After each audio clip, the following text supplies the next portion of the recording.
Only the speedboats roaring across the bay and the buzzing of the marauding wasps disturbed a scene of perfect peace. Tell me, Hastings, is there anything of interest in your paper? Well, nothing much to speak of. Trouble of some sort in China, a swindle in the city, and an outbreak of parrot disease. How very curious. Still no news of Captain Seaton. Well, the man who was flying around the world in that, how is he called? A seaplane. No. There is another word. An amphibian. That is it. The Albatross. That's what his plane is called. Too bad if the fellow's gone west. But he could always have come down by one of the more remote Pacific islands. Let us trust not one inhabited by cannibals. He must be a pretty plucky chap. That sort of courage makes one feel it's a great thing to be an Englishman. It consoles for the defeats at Wimbledon. Oh, I didn't No, mean... me, I am not an amphibian like the machine of the unfortunate Captain Seaton. I prefer to live in one element, the earth. It is good enough for me. Are you never tempted to renew your detective activities, this passive life? Suits me admirably. To sit in the sun, what could be more charming? To step from your pedestal at the zenith of your fame, what could be a grander gesture? To hear people say, that is Hercule Poirot. There never was anyone like him. There never will be. I am satisfied. I ask no more. Hercule Poirot has solved his last case. Aren't you afraid of tempting the gods? Impossible, mon ami, that anything should shake the will of Hercule Poirot. Impossible, Poirot. You're right, my friend. One should not use such a word. I do not say that if a bullet should strike the wall by my head, I should not investigate the matter. One is human after all. What was that? Only a pebble, mon ami. Yes. One is human, one is the sleeping dog, but the sleeping dog can be roused. Let us descend into the garden. He set off ahead of me down the steps, which led from the terrace to the rose garden, and as he did so, a girl came hurrying up towards us. Poirot, are you all right? It is my ankle. Let me help you up. Here, Poirot, take my arm. 1,000 pardons. Just take it slowly. Oh, mademoiselle, you are most kind. I regret exceedingly. My foot, he pains me considerably. Can you stand on it? It is the turned ankle, that is all. In a few minutes all will be well, but if you could help me over to that chair, Hastings. Of course. You and mademoiselle between you, if she will be so very kind. Just hold on to me. There you are. Thank you. I think I'd better go and get a doctor. No. That is not necessary. The ankle turned, that is all. But in a little minute it will have been forgotten. Mademoiselle, I thank you 1,000 times. Please, sit down, I beg you. I really think you ought to get it seen to. Oh, mademoiselle, I assure you it is a bagatelle. In the pleasure of your society, the pain passes already. I'm very flattered. It was very fortunate that you happened to be passing, mademoiselle. You are, staying at the hotel? Oh, no. I'm meeting some friends in the lounge for cocktails. I live at End House. End House? Over there. Out on the point. Rather an eerie-looking place. Like something out of Edgar Poe. The House of Usher, perhaps. Anyway, I love it. But the place is going to rack and ruin. You are the last of an old family, mademoiselle? Oh, we're nothing very important. But there have been Buckleys there for 200 or 300 years. My brother died 3 years ago, so I'm the last of the family. Oh, that is sad. You live there alone? I wouldn't really put it like that. I'm away a good deal, and when I'm home, there's usually a cheery mob coming and going. That is so modern. I was picturing you in a dark, mysterious mansion haunted by a family curse. What a picturesque imagination you have. The house isn't haunted. Or if it is, the ghost must be a very kind, protective one. I've had 3 escapes from sudden death in as many days, so I must bear a charmed life. Escapes from death? How very interesting. Oh, they weren't very exciting. Just accidents. Damn these wasps. There must be a nest of them somewhere. You have been stung, yes? No, but I hate it when they come right past your face. One of them just missed me only a few minutes ago. They seem to be all over the place today. The bee in the bonnet, perhaps. And that is a particularly elegant hat you are wearing. Oh, do you think so? No, I did not mean you to take it off. Her dark hair was ruffled and gave her an elfin look. In fact, there was something elfin about her altogether. The small, vivid face, the enormous dark blue eyes, something haunting and arresting. Was it a hint of recklessness? And there were dark shadows under her eyes. And now I really must be going. They'll be wondering where I've got to. Nick! Nick! What did I tell you? So that's where you've been hiding. Fred is absolutely desperate for a drink. I was just coming. This is Commander Challenger. Of the British Navy, I presume. Oh, I have a great regard for the British Navy. Really? Come on, George. Let's go and join Freddie and Jim. I hope the ankle will be all right, monsieur. Goodbye. Ah, yes. I am sure it will. Goodbye, mademoiselle. Goodbye, Miss Buckley. So, that is one of mademoiselle's friends, one of her cheery crowd. Oh, but she has left her hat behind. Has the commander a tendresse for her, do you think? My dear Poirot, how can I possibly tell? Give me that hat, I'll take it to her. Oh, not yet, no. Some amuse. Really, Poirot? I grow old and childish, but I am not so completely imbecile as you think. We will return the hat later to End House, and thus gain another opportunity of meeting the charming Miss Nick. Poirot, I believe you've fallen in love. She is a pretty girl, is she not? Why are you so interested in her? No, you are under a misapprehension, my friend. I may be interested in the lady, it is true, but I am much more interested in her hat. In her hat? You see the reason for my interest? Perfectly plain, fawn felt, with a wide brim. No, I did not ask you to describe the hat. Regard more closely, my dear old imbecile. It is not necessary to use the little grey cells. The eyes will do. Oh, I see what you mean. There's a hole in the brim. Did you observe the way mademoiselle flinched when that creature flew past? The bee in the bonnet, the hole in the brim. But a wasp couldn't make a hole like that. Oh, what acumen. No, Hastings, it could not. But a bullet could. A bullet? Mais oui. A bullet like this one. Where did you get hold of that? A spent bullet. It was that which fell at our feet when we were talking together on the terrace. And I thought it was just a pebble. Was that why you went through that pantomime about twisting your ankle? You see at last. I wish to make the acquaintance of Mademoiselle Nick because I believe that it was at her that the bullet was fired. 1 inch of a difference, and the hole would not have been through the hat, but through the head. Good Lord. But he made a grave mistake, that would-be murderer, when he shot at his victim within a dozen yards of Hercule Poirot. And what was it that Mademoiselle herself said? That she'd had 3 escapes from sudden death in as many days. Exactly, my friend. And now there has been a 4th. The peril is very close at hand.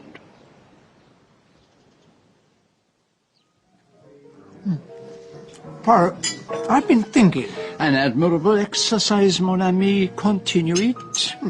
That shot must have been fired quite close to us. And yet the funny thing is that we didn't hear it.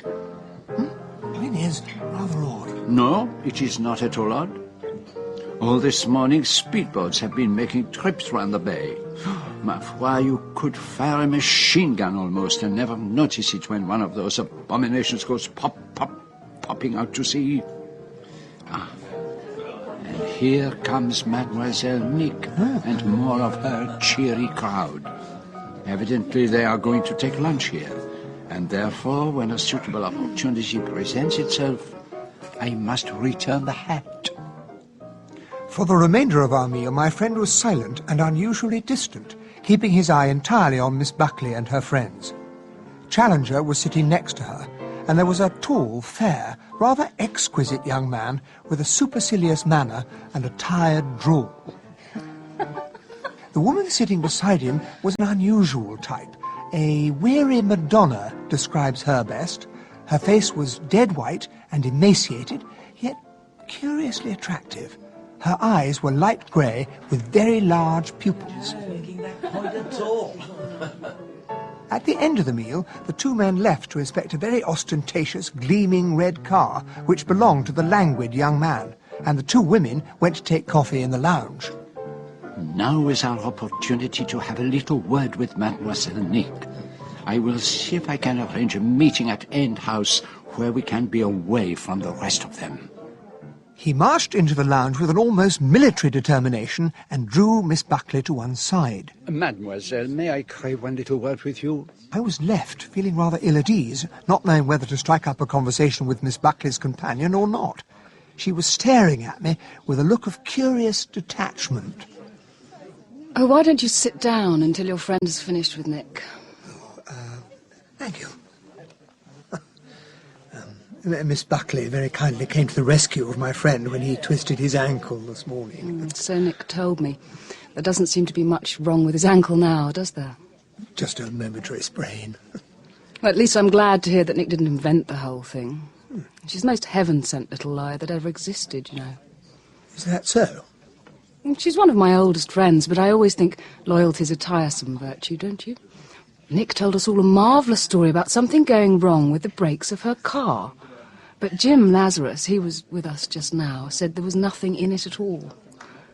And he's by way of being quite expert about cars. Fortunately, I was spared any further embarrassing disclosures about her friend by the return of Poirot, who gave a quick bow to the listless Madonna and drew me hastily away to the privacy of his sitting room. It is all arranged, my friend. We are to call on Mademoiselle at End House at 6:30. How did you manage it? Well, she was a little unwilling, naturally. I could see the thoughts passing through her mind. Who is he, this little man? Is he the bounder, the moving picture director? If she could have refused, she would. But it is difficult. Asked like that on the spur of the moment, it is easier to consent. It still seems perfectly incredible to me to take a pot shot at somebody in a hotel garden. Only a madman would do such a thing. I disagree with you. Given one condition, it would be quite a reasonably safe affair. To begin with, the garden is deserted and there is plenty of cover. Trees, palms, flowering shrubs. Anyone could hide and be unobserved while waiting for Mademoiselle to come that way. But how could he be certain that she would? Because Mademoiselle Nick is one of those people who is always late, and she would take the shortcut. The way through the hotel garden is the most direct route from End House. But all the same, the risk was enormous. He might have been seen, and you can't make the shooting seem like an accident. Not like an accident, no. What do you mean by that? Nothing. A little idea. Leaving it aside for the moment, there is, as I said just now, the essential condition. And what is that? Surely you can tell me, Hastings? I wouldn't like to deprive you of the pleasure of being clever at my expense. Oh, the sarcasm, the irony. Well, my friend, what leaps to the eye is this. The motive for the attempt to kill Mademoiselle Nick cannot be obvious. If it were, then, as you say, the risk would be too great. People would be bound to say, I wonder where so-and-so was when the shot was fired. No, the identity of our would-be killer cannot be obvious. That is what disturbs me. I want to find out about these so-called accidents that Mademoiselle dismisses so lightly. From the outside, End House was very large and very dreary-looking, and was clearly in a bad state of repair. Now, how about a cocktail? Oh, yes. I'm told it's one of the few things I do really well. The inside of the house could not have been a greater contrast. The drawing-room was full of sunshine and the light of the sea. The curtains were of faded brocade, but the covers were new and gay, and the cushions were positively hectic. I'm simply devoured with curiosity. Am I the long-lost heroine you've been seeking for your next film? Oh, you were so solemn at lunchtime. I feel it can't be anything else. Here, try this. Thank you. Thank you, mademoiselle. Excellent.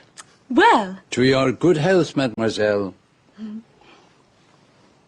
To your continued good health. Is there something the matter? Yes, mademoiselle. This. You know what it is? Yes, of course I do. It's a bullet. It was not a wasp that flew past your face in the garden this morning. It was this bullet. You mean that some idiot was firing off bullets in the hotel garden? It would seem so. But I never heard a gun go off. I want to know about these other so-called accidents that you mentioned. I want to be sure that that was what they were. But what else could they be? Now leave me to be the judge of that, mademoiselle. What if someone is attempting your life? But who on earth would want to kill me? I'm not the beautiful young heiress. I only wish I were worth killing. But I'm afraid there isn't a hope. Will you tell me about these accidents, mademoiselle? Of course, but there's really nothing to it. I'm sorry I even mentioned them.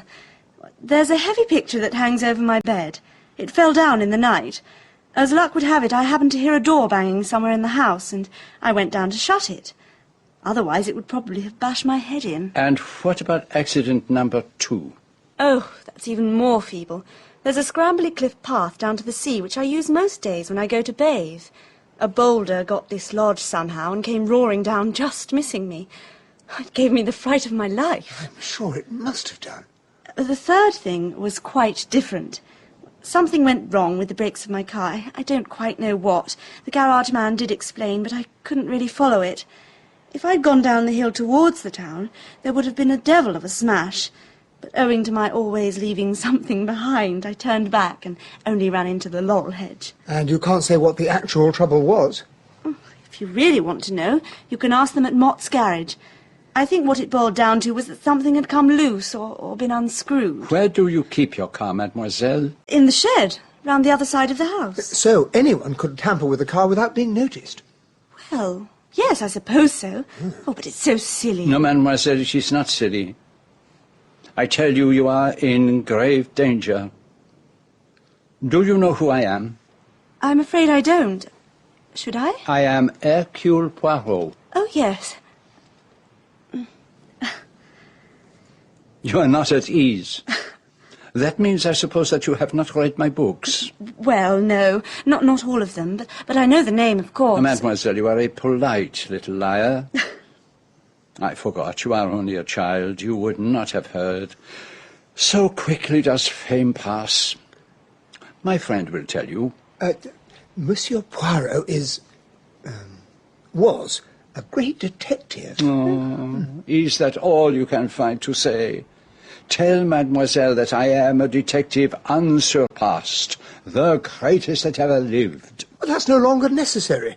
You've told her yourself. Ah, yes, but one should not have to sing one's own praises. There's no point in keeping a dog and having to bark oneself. Who is the dog, by the way? My name's Hastings. Oh, 1066 and all that. Oh, but seriously, it's very kind of you and all that. But it's nothing more than a series of silly accidents. You are as obstinate as the devil. Well, that's where I get my name from.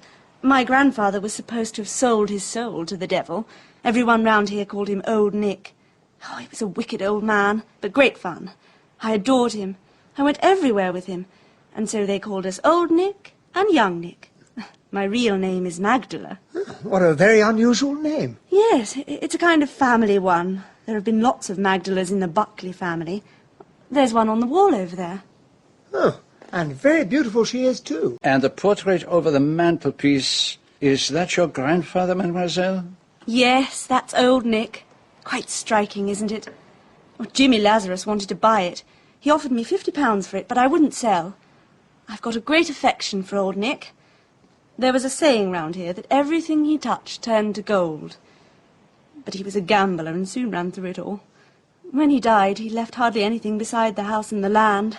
Listen to me, mademoiselle, and I implore you to be serious. Your life is in great danger. Today somebody shot at you with a Mauser pistol. A Mauser? Yes. Why do you ask? Do you know of anyone who has a Mauser pistol? I've got one myself. You have? Yes, it was my father's. He brought it back from the war, and it's been knocking around the house ever since. I saw it only the other day in the drawer of the bureau. Perhaps you should check that it is still there. Anything to keep the great detective happy.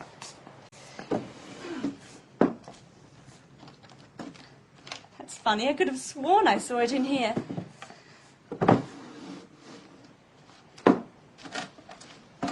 I must have dreamt it. No, it's not here.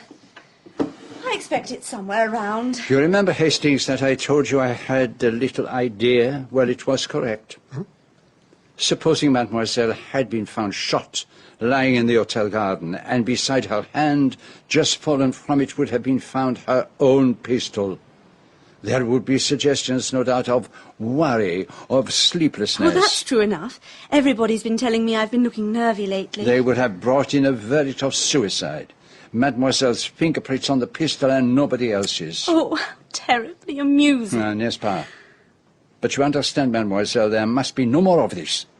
4 accidents, yes, but the 5th time may be different. Bring out your rubber-tired hearses. But we are here, my friend and I, to prevent all that. Yes, we'll look after you, Miss Buckley. Oh, how frightfully nice of you. And so it is time for me to begin to act as the conventional detective and to ask the conventional questions. Who profits by your death, mademoiselle? I can't imagine. That's why it all seems such nonsense. All I have in the world is this beastly old barn of a house.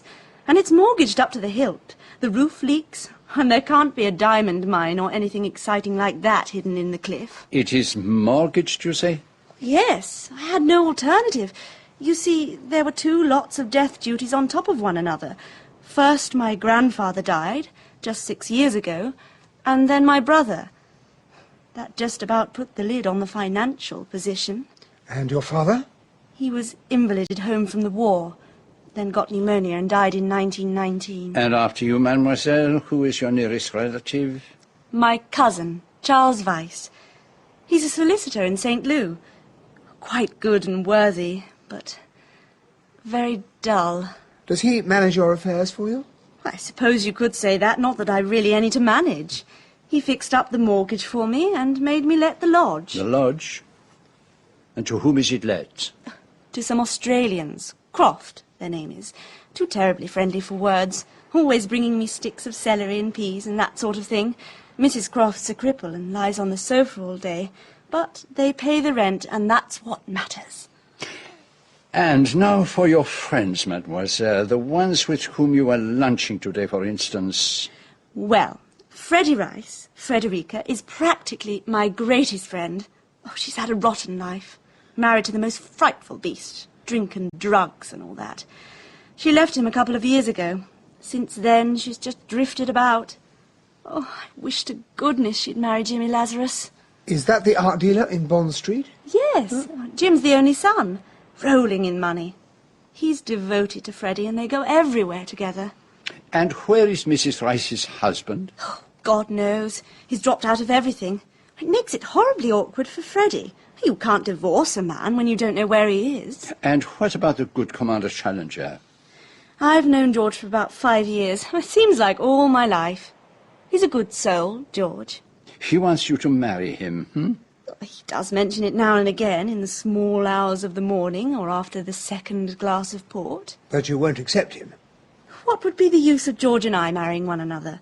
We've neither of us got a bean. And he must be 40 if he's a day. In fact, he has 1 foot in the grave. And you are young and beautiful, mademoiselle, and the sun shines, and there is life and love ahead of you, and I am determined that you shall live to enjoy them. Tell me, have you a friend you can trust? Well, there's Freddie. No, other than Mrs. Rice. Why do you want to know? Because I want you to have a friend to stay with you. Immediately. Well, there's Maggie, I suppose. I could get hold of her, I expect. Who's Maggie? Maggie Buckley, one of my Yorkshire cousins. I usually have her to stay here sometime or other in the summer. Oh, she's not much fun, though. Her father's a clergyman, and she's one of those painfully pure girls. with the kind of hair that has just become fashionable by accident. She will do admirably. I certainly don't know who else I could get hold of at this time of year. But if it isn't the choir boys' outing or the mother's bean feast, she'll come all right. I'll wire her to come on Monday. Why not tomorrow? On Sunday trains and all the way from Yorkshire? She'll think I'm dying if I suggest that. No, I'll say Monday. Very well. Now tell me, mademoiselle, have you ever made a will? Yes, about 6 months ago before my op. Qu'est-ce que vous dites? Your op? My appendix operation. Uh-huh. Someone said I ought to make a will, so I did. And what were the terms of the will? I left End House to Charles Vyse. I hadn't much else to leave, but what there was I bequeathed to Freddie. To Mrs. Rice? Yes. I have a nasty feeling that the liabilities would probably exceed the assets. So, now we will take our leave. But I must warn you to be careful. Of what? Yes, you are right. In which direction to be careful. But do not fear, mademoiselle. In a little while I shall have discovered the truth. And until then I should beware of bombs and boulders, falling pictures and arrows dipped in the secret poison of South American Indians. You make a joke of everything, do you not? But 4 attempts on your life is no laughing matter. Murder is not to be mocked, mademoiselle.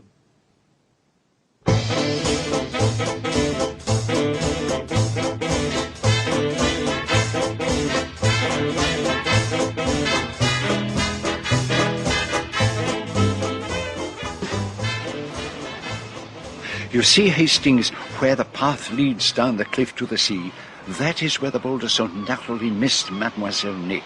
She had a very fortunate escape. Poirot, there is something I think I should tell you. Then tell me. At lunchtime in the hotel, while you were talking to Miss Buckley, I had a little chat with her friend, Mrs. Rice, or at least she did most of the talking. And what did she talk about? Nick Buckley. Mrs. Rice said she was the most amazing little liar and that she had invented the whole story of something going wrong with the brakes of her car. She said that her friend Mr. Lazarus told her there was nothing in it at all. Ah, tiens, c'est intéressant, ça. There is, of course, the type that tries to draw attention to itself by having marvelous escapes from death. You don't think That Mademoiselle Buckley is like that? No, I think not. You observe that we had great difficulty in convincing her of the danger in which she stands. But why should Mrs. Rice say that? What was her motive? It is interesting. The little facts that are curious, I like to see them appear. They point the way. The way where? You put your finger on the weak spot, my excellent Hastings. Where indeed? To hunt down a murderer after a crime has been committed, c'est tout simple. The murderer has, so to speak, signed his name by committing the crime. But here there is no crime. And what is more, we do not want a crime. But you must have some idea, some suspicion. Nothing. On the face of it, no one seems to have any reason for desiring little Nick's death. The property, perhaps? And house passes to her cousin Charles Vyse. The worthy but dull solicitor in St. Lou. Exactly, but does Mr. Vyse really want a heavily mortgaged, dilapidated old house?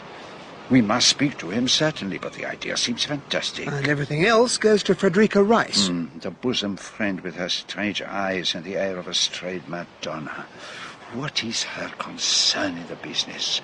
She tells you that her friend is a liar. C'est gentil, ça. Why does she tell you that? Is she afraid of something that Nick might say? Did anyone tamper with the brakes of her car? And if so, who? And why should Mrs. Rice's admirer, Mr. Lazarus, the wealthy art dealer who is so knowledgeable about cars, support her accusation? And then there is Commander Challenger. He's all right, I'm sure of that. A real pucker sob. You have an extraordinary effect on me, Hastings. You have so strongly the flare in the wrong direction that I am always tempted to go by it. Well, I shall study the pucker, Commander Challenger. You have awakened my doubts. My dear Poirot, a man who's knocked about the world as I have... Never learns. But let us take ourselves off to Mott's garage. Perhaps there we shall learn the truth about the brakes on Mademoiselle Nick's car. It wasn't difficult to lure the proprietor into a discussion about what had befallen the brakes. He launched off into a highly technical account of what the trouble was, all of which was entirely beyond me and certainly beyond Poirot. However, one thing became inescapably clear. The brakes had certainly been tampered with, and this could have led to a very serious accident. So that is that. The little Nick was right, and the rich Mr. Lazarus, who knows so much about cars, was wrong. Ah, Hastings, my friend, all this is very curious. So what do we do now? We visit the post office and send off a telegram. A telegram? Yes, a telegram. Poirot wrote out his telegram without vouchsafing any information as to its contents. Feeling that he wanted me to ask him what they were, I carefully refrained from doing so. There was dancing that evening at the Majestic. Nick Buckley was bursting with vivacity, dressed in floating scarlet chiffon that dragged on the floor. Frederica Rice was in white, and moved with a languorous, weary grace that was as far removed from Nick's animation as could be. She's very beautiful. Young Nick? No, her friend. Is she evil? Is she good? Is she merely unhappy? She is a mystery. But on the other hand, she is perhaps nothing at all. But I tell you, my friend, she is an allumeuse. What do you mean? You will feel it sooner or later. Remember my words. Very mysterious. Why don't you go and have a word with her yourself? I am anxious to have a word with you, madame, while your friend is dancing. Oh, really? What about? I do not know whether she has told you. An attempt was made on her life this morning. What do you mean? Mademoiselle Buckley was shot at in the garden of the hotel. Did Nick tell you this? No, madame. I happened to see it with my own eyes. Here is the bullet. But It was no fantasy of mademoiselle's, I can vouch for that. And several other very curious accidents have happened in the last few days. Perhaps you've not heard. You only arrived here quite recently, did you not? Yes. I had been staying with friends at Tavistock. At Tavistock?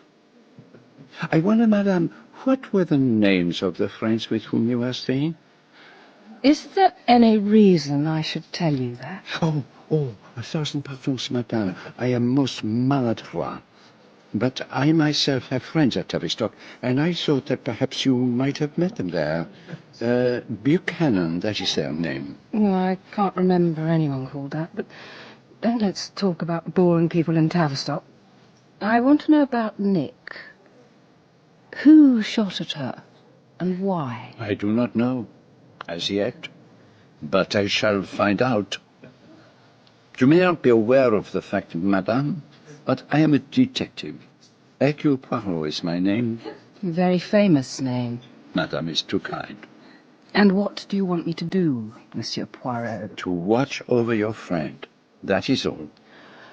I shall certainly do that. Thank you, madame. I need not waste your valuable time any longer. Au revoir.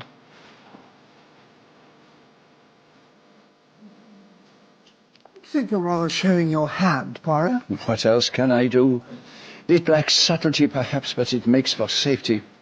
At any rate, one thing emerges plain to see. What's that? The beautiful Frederica Rice was not at Tavistock. Where was she? Oh, see, the handsome Lazarus has returned. She is telling him. He looks over at us. He's clever, that one. Oh, if only I knew. If only you knew what? What I shall know on Monday. You have no longer the curiosity, my friend? There was a time. There are pleasures that it's good for you to do without. What are you talking about? The pleasure of refusing to answer questions. Ah, c'est malin. Quite so. But here comes Mademoiselle Nick. You see, Mr. Poirot, I'm not letting myself be scared by it all. Évidemment, mademoiselle. Dancing on the edge of death. It is a new sensation, mademoiselle? Yes. Rather fun. I wish she hadn't said that, dancing on the edge of death. I don't like it. I know, it is too near the truth. She has courage, that little one. Unfortunately, it is not courage that is needed at this moment. What is, then? Caution, my friend. Caution.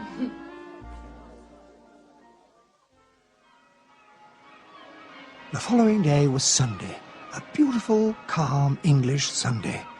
All I wanted was to sit on the terrace and let the morning gently drift by. But Poirot was most unusually energetic. Come, my friend, we will try a little experiment. Monsieur Lazarus and Madame Frederica have gone for a ride in the car and taken Mademoiselle Nick with them. The coast is clear. We went down the steps from the hotel and walked across to the headland and came to an inconspicuous little gate, rather rusty on its hinges. End house private. The French windows onto the veranda were open, and we passed straight into the drawing room and up the stairs to Nick's bedroom. You see how easy it is, Hastings. No one has observed us. We could do any little affair we had to do in perfect privacy, like cutting through the wire on this picture so that it would be bound to snap before a few hours had passed. It looks very heavy, that picture. Nick had a lucky escape. There's someone in the house. Did I not say how easy it was? I think we should find out who this someone is. What the hell are you doing in here? Ah, it is Mr. Croft, is it not? Yes, that's right, but Let us go down to the drawing room. We can talk more comfortably there. So what's all this about, then? How do you know my name? I will introduce myself. Hercule Poirot, at your service. The detective chap. Oh, I've heard all about you. In Australia? Oh, yes. We've followed lots of your cases. But the local paper said you were here.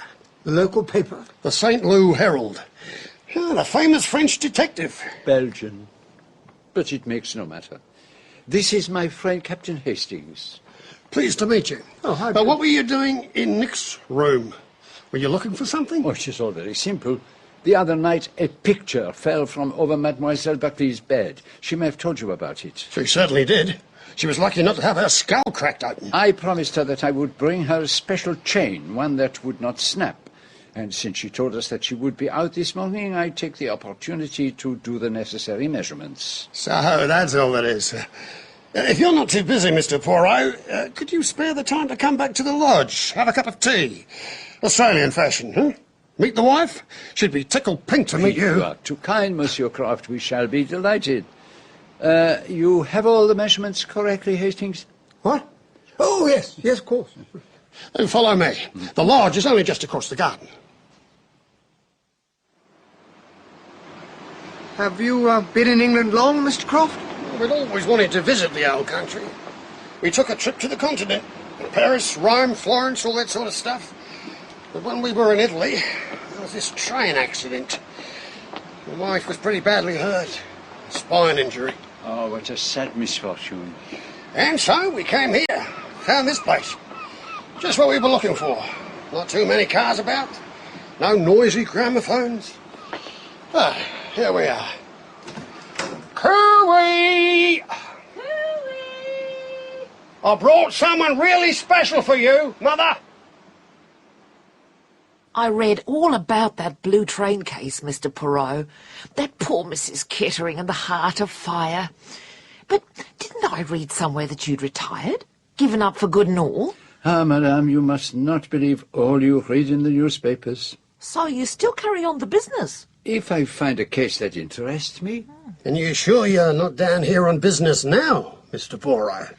Calling it a holiday may be all part of the game. You mustn't ask Mr. Poirot embarrassing questions, Bert, or he won't come again. Mr. Poirot and his friend were helping Miss Buckley get a new chain for that picture, Mother. The one that fell. Yes, we were just measuring it up. That poor little girl might have been killed. She's a live wire and no mistake. Not much liked in the neighbourhood, or so I've heard. Well, that's the way in these stuck-up English places. I don't wonder she doesn't spend much time down here. And that long-nosed cousin of hers has no more chance of persuading her to live down here than a woman does. Don't gossip, Millie. Aha. So the wind is in that quarter. Monsieur Charles Vyse is in love with our little friend. Oh, he's silly about her. But Miss Buckley won't marry a country lawyer. She's a sweet girl. But I'm concerned about her. She's had what I call a haunted look lately, and that worries me. I've got my reasons for being interested in that girl, haven't I, Bert? No need to go into that, Mother. Now, Mr. Poirot, I wonder if you'd be interested in seeing some snapshots of Australia. It was half an hour before we finally escaped, but the Crofts were nice people, I thought. Typical Australians. You did not think that they were perhaps a shade too typical? Calling out cooey and showing us all those photographs on which, as it happens, neither of them appeared? Were they not perhaps playing their parts a little too thoroughly? What a suspicious old devil you are, Poirot. You are right, mon ami. I am suspicious of everyone, of everything. But then, Hastings, this is a situation in which we can take nothing and no one at face value. On Monday morning, we had just finished breakfast when Nick Buckley was shown up to Poirot's room. The circles under her eyes were darker than usual. I've had a telegram from my cousin Maggie. She's arriving at 5:30 this afternoon. I hope that makes you happy, Mr. Poirot. I am very relieved to hear it. Some of my fears at least can be laid to rest. Oh, I wouldn't count on it. Maggie's got no kind of a brain. Good works is about all she's fit for. That and never seeing the point of jokes. Freddie Rice would be 10 times better at spotting hidden assassins. And Jim Lazarus would be better still. He has hidden depths, as Jim. And what about Commander Challenger? Oh, George, he'd never see anything till it was under his nose. But he'd let them have it if it came to a showdown. Well, let us hope that it will not. Oh, I don't know. It's all great fun, isn't it? Is it, mademoiselle? No. No, it isn't. I'm afraid. It's beginning to get to me. I always thought I was quite a brave person. Oh, but you've shown the most wonderful courage, Miss Buckley. I spend the whole time wondering whether something else is going to happen, and if it does, how it will happen. Yes, that is the worst part of it. This morning, I came here by the road. I simply couldn't bring myself to walk through the garden. I feel as though my nerve had gone all of a sudden, and that all this should be going on top of everything else. What exactly do you mean by on top of everything else, mademoiselle? Oh, just what the newspapers call the strain of modern life, I suppose. Too many cocktails, too many cigarettes. No, you are not being honest with me. But I've told you every single smallest thing. About the accidents, yes. But you have not told me everything that is in your heart, in your life. Can anyone do that? Perhaps, mademoiselle, it is not your secret. If you think I know something about somebody else or have my suspicions, you're wrong. It's having no suspicions that's driving me mad. I'm not a fool.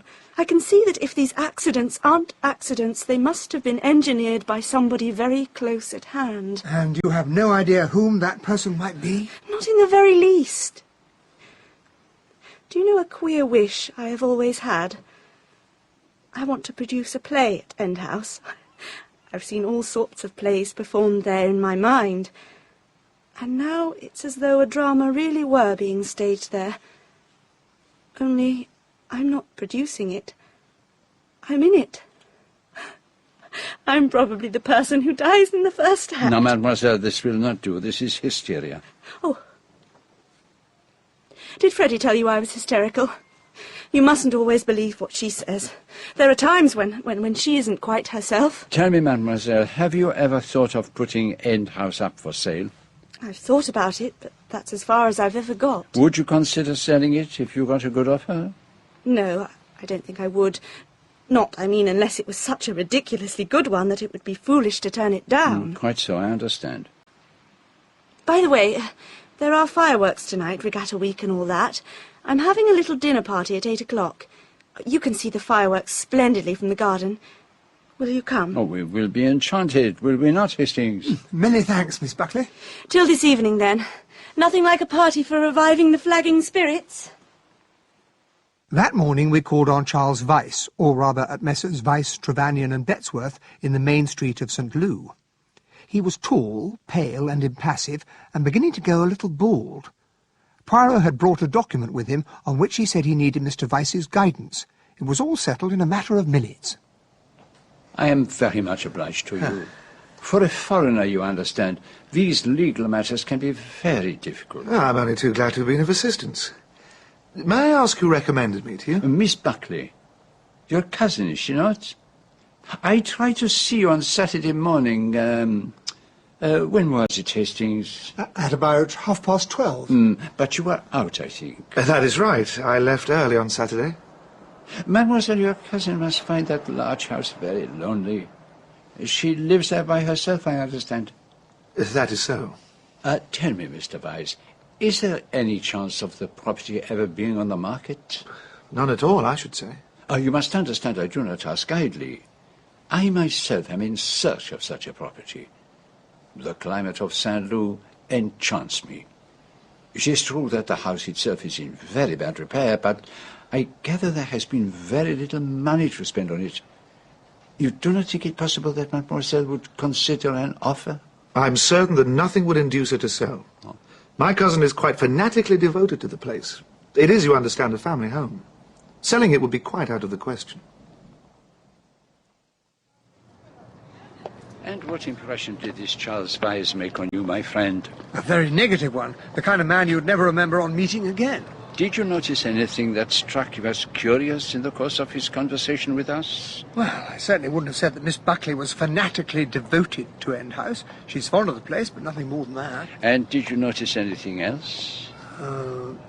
He wasn't in his office at 12:30 on Saturday morning. The time that somebody took a shot at Mademoiselle Nick. So, we cannot clear Mr. Weiss of suspicion. Nick Buckley had done her best to give End House something of a festive air for her dinner party. When we arrived, she was dancing by herself to the gramophone, wrapped in a highly exotic kimono covered with dragons. Oh, it's only you. What a nuisance. Oh, mademoiselle, we are desolated. Whom did you hope we might be? Oh, I'm sorry. I didn't mean to sound rude. I hoped you might be from the dressmakers. I've been waiting for my frock to arrive for hours. The brutes promised me faithfully it would be here by 6:30. There is to be a dance tonight at the Majestic, is there not? Yes, we're going there after the fireworks. Oh, Nick, have they still not brought your dress? It's too bad. I'm expecting it any minute. Well, they're certainly taking their time. This is my cousin Maggie. Maggie, these are the famous sleuths who are protecting me from the mysterious would-be assassin. Take them into the drawing room and let them tell you about it. Now, that really must be the dressmakers. We were left alone with Maggie Buckley, and I formed a most favourable impression of her. A quiet girl, pretty in the old-fashioned manner. Her face was innocent of makeup, and she wore a simple, rather shabby black evening dress. She had frank blue eyes and a rather nervous smile. Nick has been telling me the most amazing things. Someone took a pot shot at her with a gun in a hotel garden, and a boulder missed her by inches, and the brakes of her car have been tampered with. Surely she must be exaggerating. Whoever in the world would want to kill Nick? Nevertheless, I assure you, mademoiselle, that it is the truth. Well, if you think so, Mr. Poirot. I must say, Nick seems rather fey tonight. I can't tell what's the matter with her. She's behaving with great courage, determined to carry on as usual. It's the only way, isn't it? I mean, whatever one's feelings are, it's no good making a fuss about them. It only makes it uncomfortable for everyone else. At about 7:30, Frederica Rice and Mr. Lazarus swept in. She was wearing a blue gown that made her look more like a Madonna than ever, although a very fragile one. Nick came dancing in to greet them. What a simply wonderful shawl, Nick. Red, like old Chinese lacquer. Where on earth did you get it? It's a family heirloom, Jimmy, brought back by great-great-great-Uncle Timothy from his travels in the East. It's quite amazing. I've never seen anything like it. Oh, it's warm, that's the main thing. I shall need it while we're watching the fireworks. That black dress sets it off marvellously. I don't think I've ever seen you in black before. I thought you hated yourself in it. Is there any particular reason? Oh, I don't know. Is there a reason for anything? Where's George Challenger got to tonight? I thought you said he'd be here. He had to go to Plymouth. I expect he'll arrive sometime or other. Maggie, I can't remember whether you've met Mr. Lazarus. We went in to dinner. The food was indifferent, the champagne excellent, the conversation rather uneasy. It doesn't look as if there's much hope for that poor chap who was trying to fly around the world. Oh, you mean Michael Seaton? Yes. If he'd succeeded, he'd have been the hero of the day. He's the kind of man England can't afford to lose. Nick and I met him at the Touquet. She made quite a conquest. Didn't he take you up flying with him? Yes, at Scarborough. Have you done any flying, Captain Hastings? Oh, there's the telephone. It's bound to be for me. Don't wait. It's getting late, and I've asked people round to see the fireworks. I glanced at my watch. It was just 9 o'clock. Dessert was brought in, and the port. Poirot and Lazarus talked about art. Frederica Rice gazed abstractedly out of the window, and I did my best to keep a conversation going with Maggie. Well, I do so agree, but it's always like that, isn't it? Come on out, all of you. It's nearly time for the fireworks, and the animals are coming in 2 by 2. We all trooped dutifully out into the garden. I suppose that Nick had invited around a dozen people, none of them very interesting. Charles Vyse was there, and Mr. Croft from the lodge. It's too bad that Mrs. Croft couldn't come. We ought to have carried her over on a chair or something. It's bad luck on Mother altogether, but she never complains. She's got the sweetest nature in the world. There's a good one. I'm freezing. I'm going to run in and get my coat. Oh, please, let me, Miss Buckley. Thanks all the same, but you wouldn't know where to find it. Oh, Maggie, be a darling and get mine too. I don't think she heard you. I'll get it. I need my fur wrap. The shawl isn't nearly warm enough. It's the wind. That is all they can think of to say. In the end, it grows monotonous, do you not find? And the grass, it is damp to the feet. Oh, I shall suffer for this. I shall get a chill. A chill on a lovely night like this? A lovely night? You say that because the rain does not pour down in sheets. But I tell you, my friend, if there were a little thermometer, you would see... I must admit, I wouldn't mind putting a coat on. You are very sensible. Shall I bring yours? Oh, it is the dampness of the feet, I fear. Would it be possible, do you think, to lay your hands on a pair of galoshes? Not a hope. That kind of thing isn't done, Poirot. Then I shall go back and sit in the house. Just for the fireworks, should I catch a fluxion de poitrine? Let us go in, my friend. We are all children at heart. Les feux d'artifice, the party, the conjurer. Huh? Mais qu'est-ce que vous avez? There, Poirot. In front of the French window. Someone's lying huddled on the ground. The scarlet Chinese shawl. Oh, mon Dieu, it has happened. In spite of everything, in spite of all my precautions, it has happened. And this time, the murderer has succeeded.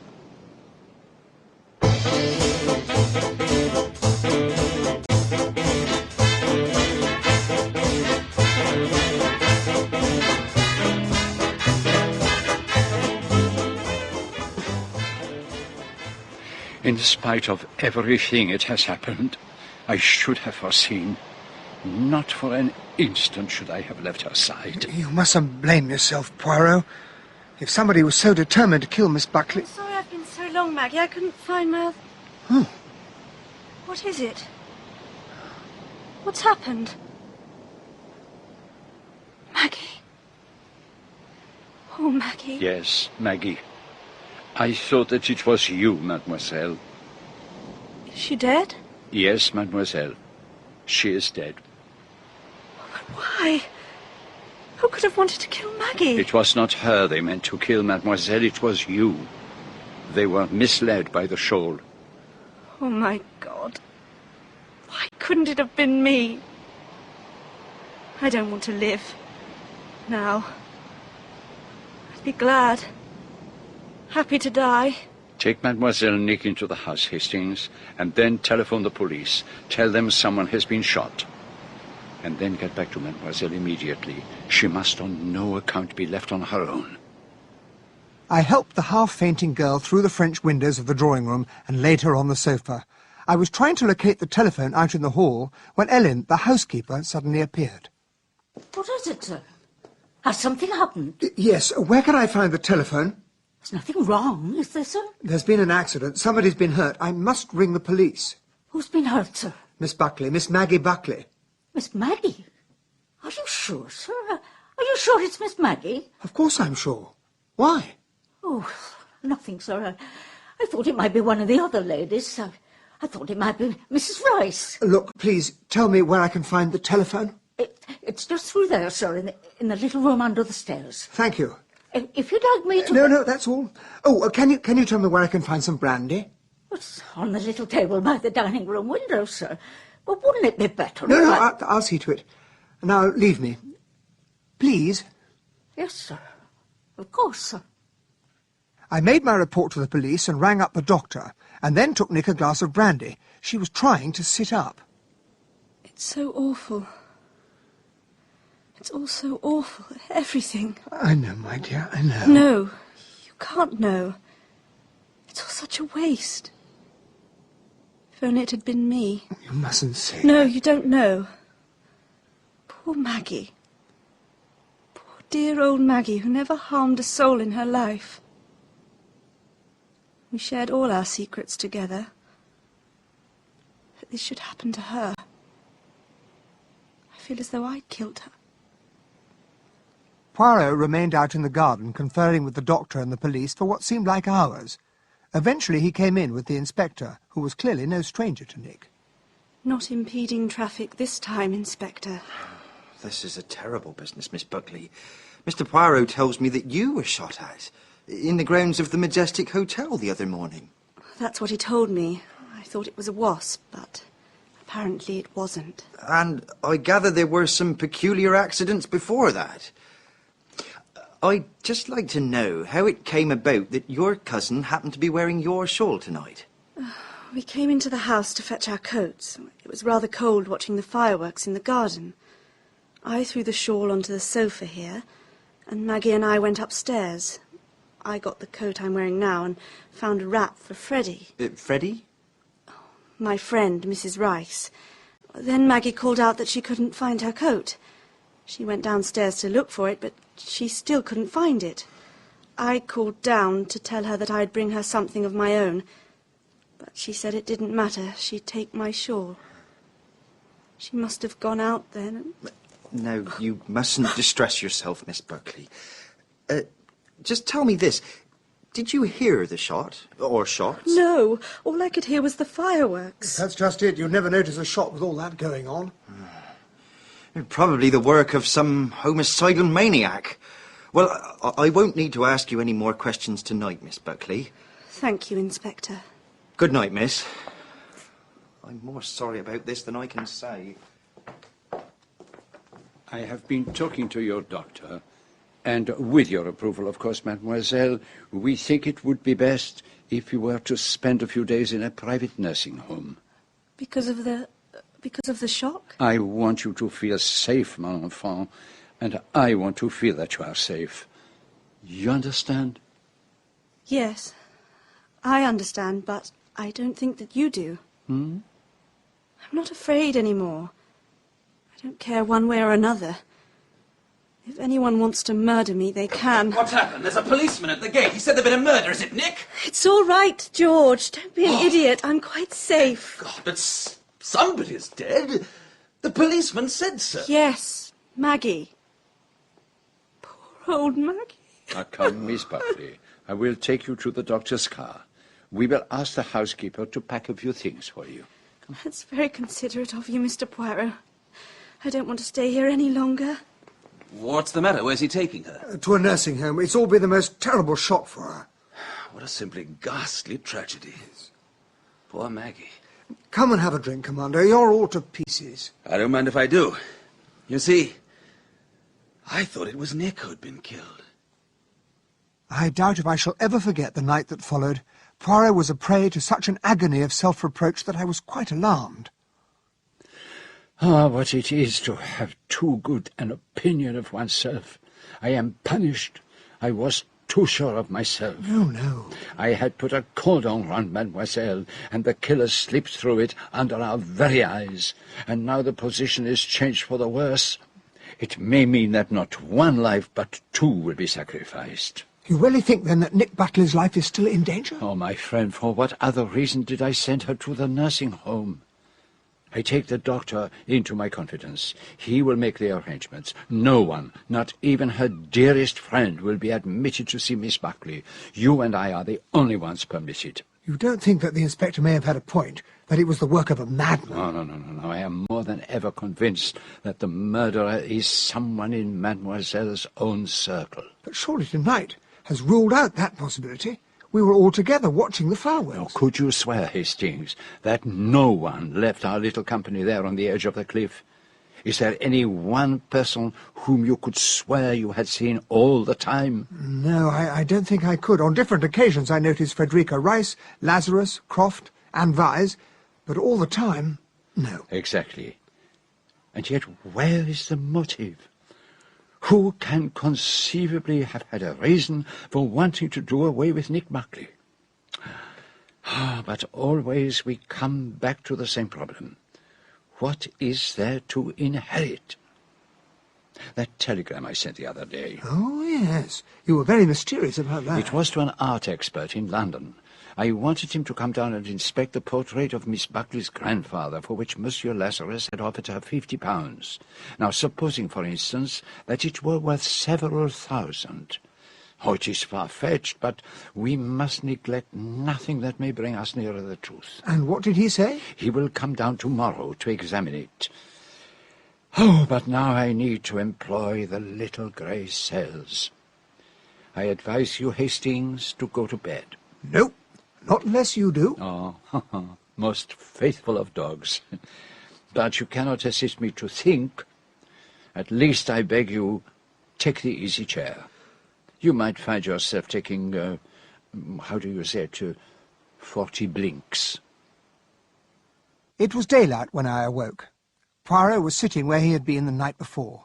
His attitude was the same, but his eyes were shining with that queer, cat-like light that I knew so well. Tell me, Hastings, the answer to these three questions. Why has Mademoiselle Nick been sleeping badly of late? Why did she buy a black evening dress? Why did she say last night, I have nothing to live for now? Well, as to the first, she said she'd been worried lately. Exactly. What has she been worried about? And as for the black dress, well, every woman wants a change sometimes. Oh, for a married man you have very little appreciation of feminine psychology. If a woman does not think she looks good in a colour, she refuses to wear it. And the last, about having nothing to live for, it was a natural thing to say after that dreadful shock. No, Hastings, it was not a natural thing to say. We have there a sudden psychological change. Now, what was it that caused that change? I've no idea. Think, Hastings. Think. Use the little grey cells. She was not like that before dinner. What happened towards the end of the meal? She went out to take a telephone call. Ha! You have got there at last. She went to answer the telephone, and she was absent for a long time, 20 minutes at least. Who spoke to her? Or was there really a telephone call at all? In those 20 minutes, I am convinced we shall find the keystone of the mystery. I know I am right. I had a bath and a shave and went down to breakfast. There was nothing about the evening's events in the morning papers, only confirmation that Captain Seaton's plane had crashed in the Pacific and there was no longer any hope of survival. I was still looking through the papers when Mrs. Rice came in and asked if I could take her up to see Poirot. Madame Rice, enchanté. Please sit down. Thank you. You too, Hastings. Thanks. Monsieur Poirot, I suppose there's no doubt that this business last night was all part and parcel of the same thing, that the intended victim was Nick. I should say there was no doubt at all. Nick bears a charmed life. Luck, they say, goes in circles. I owe you an apology, Monsieur Poirot. Until last night, I really didn't believe that Nick was in any real danger. Is that so, madame? I can see that everything now will have to be gone into very carefully. And I imagine that Nick's immediate circle of friends will not be free from suspicion. Ridiculous, of course, but there it is. Am I right? You are very intelligent, madame. You asked me some questions about Tavistock the other day. As you will find out sooner or later, I may as well tell you the truth. I did not stay at Tavistock. No, madame? I motored down to this part of the world early last week with Mr. Lazarus. We didn't wish to arouse more comment than necessary. We stayed at a little place called Shellicombe. Oh, yes, about 7 miles from here. May I be impertinent, madame? Is there such a thing nowadays? Perhaps you are right.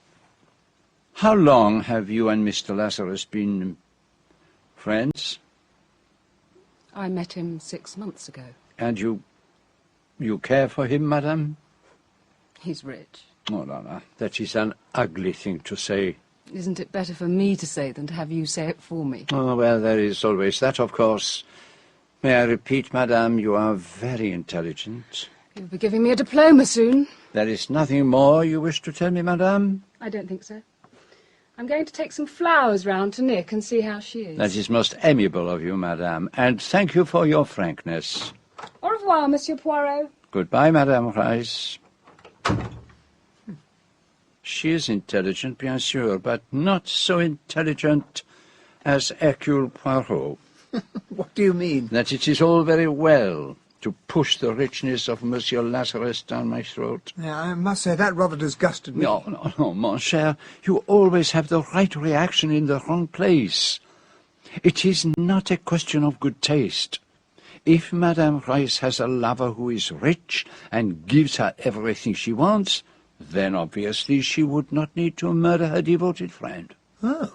Precisement. Why didn't you stop her going to the nursing home? They'll never let her in. Oh, why should I show my hand? Is it Hercule Poirot who prevents Madame from seeing her friends? It is those tiresome doctors and nurses. Look here, Monsieur Poirot, what's going on? I rang up that damned nursing home where Nick is and asked what time I could go round and see her, and they say the doctor won't allow any visitors. I don't believe that Nick really isn't up to seeing anyone. I think you're at the bottom of this, Monsieur Poirot. Now, listen to me, mon ami.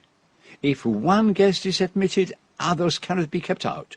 Others whose motives might not be as above suspicion as those of the good Commander Challenger. You comprehend? It must be all or none. And, since we all wish for the safety of Mademoiselle, it must be none. Point taken. No embargo on flowers, though, is there? Thank you, Monsieur Poirot. I'll send some straight away. And now, while the impetuous Commander and Mrs. Rice and perhaps the rich Mr. Lazarus all encounter each other in the flower shop, you and I will drive quietly to our destination. And find the answer to your 3 questions. No, if you wish, but as a matter of fact, I already know the answer. Huh? When did you find out? While I was eating my breakfast, Hastings. It stared me in the face. Tell me. No.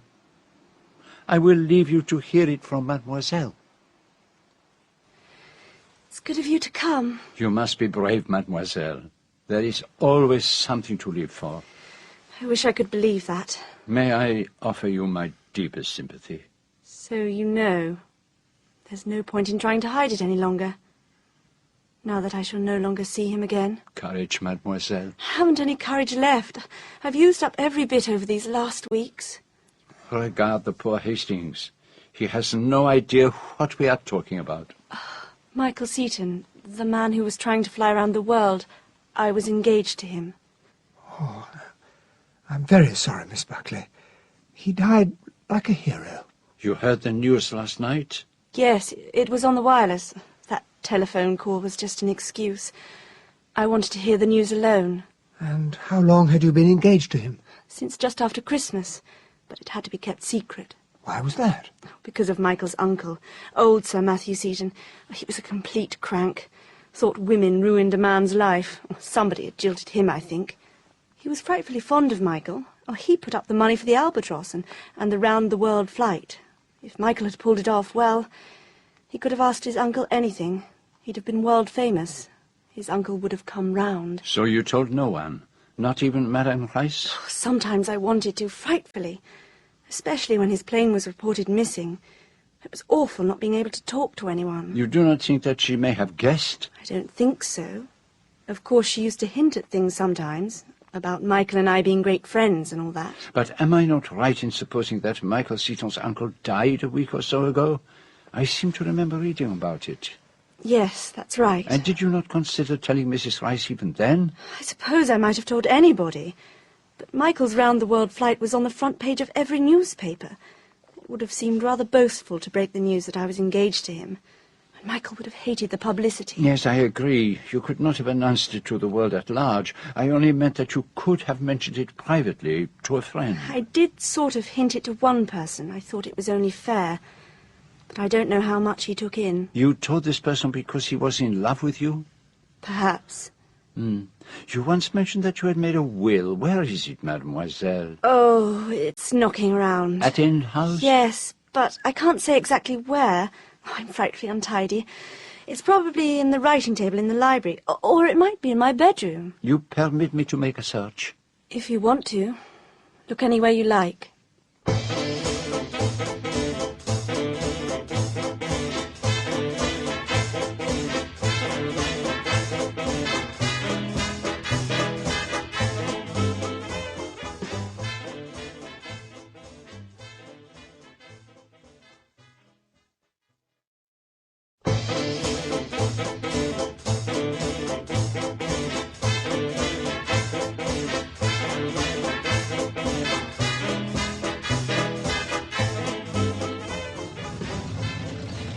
You see, Hastings, I was right. Always I knew there was something lacking, some piece of the puzzle that was not there. Do you mean that this Michael Seaton business has some bearing on the case? Oh, ma foi, do you not see? It gives us what we have been looking for, the motive. I may be very dense, but I can't see it. Just over a week ago, Sir Matthew Seaton dies. He was a millionaire, one of the richest men in England. Yes, but... One step at a time. He has a nephew whom he idolizes and to whom we may safely assume he has left his vast fortune. Last Tuesday, Michael Seaton was reported missing, and the following day the attacks began on Mademoiselle Nick's life. But I still don't... Supposing, Hastings, that Michael Seaton made a will before he started on his flight and left everything to his fiancée. That's pure speculation. Perhaps, but it must be so. Because if it is not, there is no meaning in anything that has happened. Oh, it is no dilapidated house that is at stake, but an enormous fortune. But if nobody knew of the engagement... Somebody did know. Somebody always knows. If they do not know, they guess. Madame Rice suspected. Mademoiselle Nick admitted so much, and she may have had a way of turning her suspicion into a certainty. How could she do that? Well, for one thing, there must have been letters from Michael Seaton to Mademoiselle Nick, and it is all too evident that she leaves things here, there, and everywhere. And Frederica Rice probably knew about the terms of her friend's will. Doubtless. So this narrows down our list of suspects. I dismiss Commander Challenger. I dismiss Mr. Lazarus. I dismiss the excessively Australian Mr. and Mrs. Croft. So, only two people remain. One is obviously Frederica Rice. Yes. She is indicated very clearly. Apart from End House itself, which was left to Nick's cousin, Mr. Weiss, everything was to go to her. If Mademoiselle Nick had been shot instead of Maggie, Mrs. Rice would be a very rich woman. I can hardly believe it. You mean that you can hardly believe that a beautiful woman can be a murderess? Then what about our other suspect, Charles Weiss? But he only stands to inherit the house. Yes, my friend, but he may not know that. Did he make Mademoiselle's will for her? No, I think not. He may well believe that his scatterbrained cousin never made a will at all, and that he will inherit as next of kin. You know, that really seems much more probable. Yes, that is your romantic mind, Hastings, that well-known figure of fiction, the wicked solicitor. But it is true that Mr. Weiss would be more likely to know about the pistol and more likely to use it. And to send that boulder crashing down. Perhaps. It really is amazing the way Nick has escaped. Yes, and I can take no credit to myself. Providence? Mon ami, you say that in your Sunday morning voice of gratitude without reflecting that what you are really saying is that le bon Dieu has killed Maggie Buckley. really, Poirot. But I will not sit back and say, Le bon Dieu has arranged everything. I will not interfere, because I am convinced that Le bon Dieu created Hercule Poirot for the express purpose of interfering. It is my métier. The French windows of End House were, as usual, wide open. Poirot rang the bell to summon Ellen, who showed not the least surprise on seeing us. Search where you like. The police have been all over the garden since early this morning. I don't know whether they found anything. Were you very surprised last night when you heard that Miss Buckley had been shot? Yes, sir. Very surprised. I can't imagine anyone being so wicked as to want to harm Miss Maggie. If it had been anyone else, you would not have been so surprised, I don't know what you mean, sir. When I came into the hall last night, you asked if anyone had been hurt. Were you expecting something of the kind? You wouldn't understand, sir. You see, this isn't a good house. But you mean that sometimes in an old house there is an atmosphere of evil? That's it, sir. Bad thoughts. And bad deeds, too.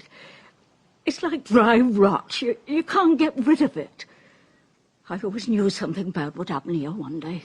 In an old house, there are sometimes secret hiding places. Do you know of any here? Well, sir, there is a kind of sliding panel thing in this very room. Huh? I can remember being shown it as a girl. Only... No, I can't recall where it is. Big enough for a person to hide in? Oh, no, sir, no. It's just a little cupboard place. About a foot square. No more than that. Thank you, Ellen. We shall not need to detain you any longer. We will begin our search in the library. What was all that about? The secret chamber. I thought it might have appealed to you, Hastings, and I wish to rid myself of the possibility of the unknown intruder. Factor X, let us call it. But it is of no consequence. Let us see if the will is among the papers in Mademoiselle's desk. It took us some time to go through them. Everything was in complete confusion. Bills, receipts, invitations, all jumbled up together. But no sign of a will. The only item of interest is perhaps this letter. Darling, party was too marvellous. Feel rather a worm today. You were wise not to touch that stuff. It's too hard to give up. I'm writing to the boyfriend to hurry up the supply. What hell life is. Yours, Freddie. This must be from Mrs. Rice. Dated last February. She takes drugs, of course. I knew that as soon as I looked at her. Really? You can see it in her eyes. And then there are her extraordinary variations of mood. That must have been what Nick meant when she said Mrs. Rice was not always herself. Undoubtedly. Well, we have drawn a blank here. Let us try Mademoiselle's room. Surely, Poirot, those are underclothes. I mean, we can hardly... Decidedly, my poor Hastings, you belong to the Victorian era. Young ladies are not ashamed of their underclothes nowadays. I don't see any need to search through those things. Écoutez, mon ami. Clearly she does not lock up her treasures. If she were to hide anything from sight, it would be underneath the stockings and the petticoats. Here are, and here, if I do not mistake, are the love letters of Michael Seaton. No, Poirot, you really can't do that. It isn't playing the game. I am not playing a game, my friend. I am hunting down a murderer. Now come, you might as well read them with me. Console yourself with the thought that the faithful Ellen probably knows them by heart. New Year's Day. Darling, the New Year is in, and I'm making good resolutions. It seems too wonderful that you should actually... February 8th. Dearest love, how I wish I could see you more often, but honestly it might upset the whole apple cart. Uncle Matthew has got such a bee in his bonnet about April 18th. Darling, the whole thing is fixed up. If I pull this off, I shall be able to take a firm line with Uncle Matthew, and if he doesn't like it, what do Dearest, I care? I'm off tomorrow. Somebody said I ought to make a will, so I have, on a half sheet of paper, and sent it to old Whitfield. I remembered that your name was really Magdala, which was clever of me, so that's it. I've simply written, I leave everything to Magdala. So, Hastings, it is as I told you.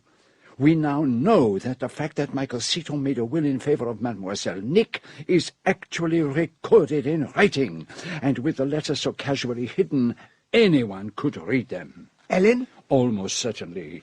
Or Frederica Rice. Or even Mr. Weiss. Or Ellen could be in league with one of them, Lazarus, perhaps. It is possible, my friend. With the fortune of one of the richest men in England at stake, who might not find the temptation impossible to resist. But which of them fired the shots that killed that poor girl, Hastings? Which of them?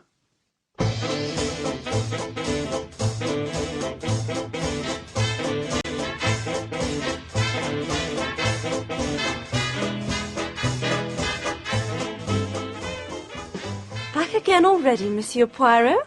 I hardly expected to see you so soon. Yes, mademoiselle, I am like the Jacques in the case, always popping up again. This will of yours. Hastings and I, we have searched all over End House, but we find it not. Think. Try to remember when you saw it last. The trouble is that I never have particular places for things. I probably shoved it away in some drawer or other. You did not put it in the secret panel by any chance? The secret what? Your housekeeper, Ellen, says there's a secret panel in the drawing room. Oh, I've never heard of such a thing.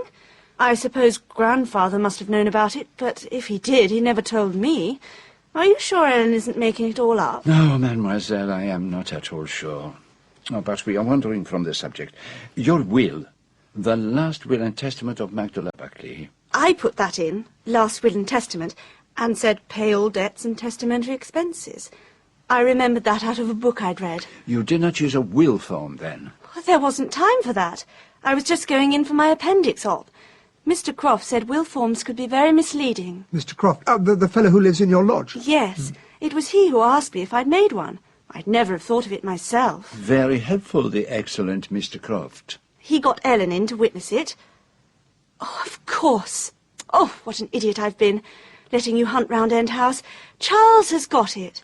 My cousin, Charles Weiss. Ah, so that is the explanation. Mr. Croft said a lawyer was the proper person to have charge of it. So we sent it to Charles. I should have remembered. He sent me those carnations. They're very pretty. And the roses are from George, and the lilies are from Freddie. Oh, and look here. Grapes. Don't they look scrumptious? Oh, you have not eaten any of them? No, not yet. You must eat nothing that comes from outside. Nothing, you comprehend? You really think they might try again? No, do not think of it. You are safe here. But remember, eat nothing that does not come from the nursing home. And now, mademoiselle, if you would be so good as to write a note to Charles Weiss authorizing him to show us your will. We have just time to catch him while he is still in his office. I beg your pardon, but I really am at a loss to understand. Has Mademoiselle Buckley not made her instructions clear? But, my dear sir, no will has been entrusted to my keeping. Come on. Well, as far as I know, my cousin never made a will. She certainly never consulted me. But she wrote it herself, you understand? On a sheet of notepaper. She posted it to you. Well, in that case, all I can say is that I never received it. Oh, then there is nothing more to be said. There must be some mistake. Certainly there must. I never received anything of the kind. Is he lying, do you think? Impossible to tell. One thing is clear. He will not budge from the position he has taken up. So, what do we do now? We go to see the Crofts, to see if they remember what happened. It seems to have been very much their doing. Of course I remember. It was when she went in for her appendix operation. It probably wasn't appendicitis at all. These doctors, they're always cutting you up if they can. It wasn't the kind you have to operate on. She'd had indigestion and one thing and another, and they'd x-rayed her and they said out it had better come. Well, I asked her if she'd made a will. Well, more as a joke than anything else. She wrote it out there and then. And what was done with it? I posted it off to Weiss myself in the box by the gate. Mr. Weiss says he never received it. You mean it got lost in the post? That's impossible, surely. Anyway, you are certain that you posted it? Certain, sure. I'll take my oath on it any day.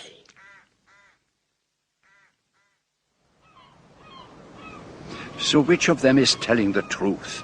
Croft or Weiss? I don't see what Croft would gain by lying. The will's got nothing to do with him. And his statement tallies exactly with what Nick said. You are right. But all the same, I am glad that Monsieur Croft was doing the cooking when we arrived. He left an excellent impression of a greasy thumb and first finger on a corner of the newspaper that covered the kitchen table. I managed to tear it off unseen by him. We will send it to the good Inspector Japp at Scotland Yard. I cannot help feeling that our genial Monsieur Croft is too good to be genuine.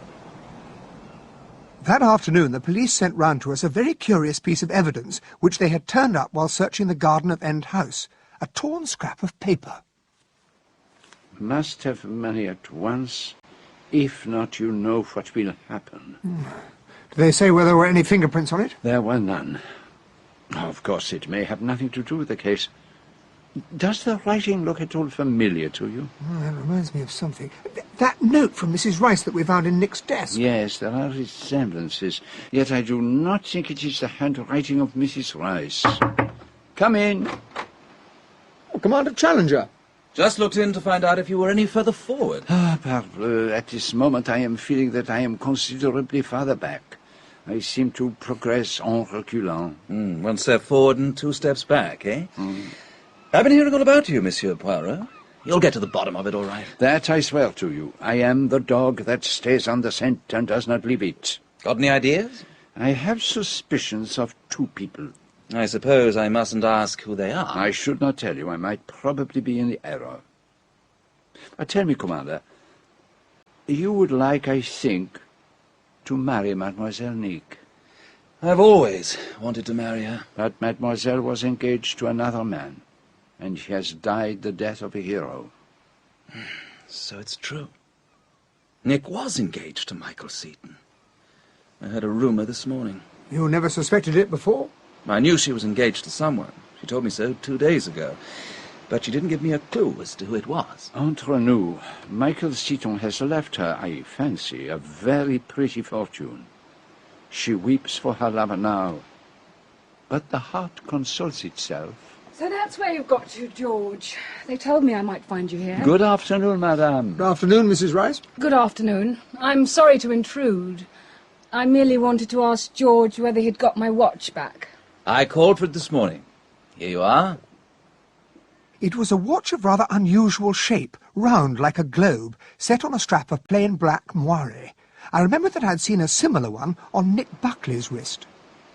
I hope it'll keep better time now. It's rather a bore. Something's always going wrong with it. Am I interrupting a conference? No, indeed, madame. We were only talking gossip. How quickly the news has spread that Mademoiselle Nick was engaged to that brave airman who perished. So Nick was engaged to Michael Seaton? Does it surprise you, madame? A little. I don't know why. He was certainly very taken with her last autumn. They went about a lot together.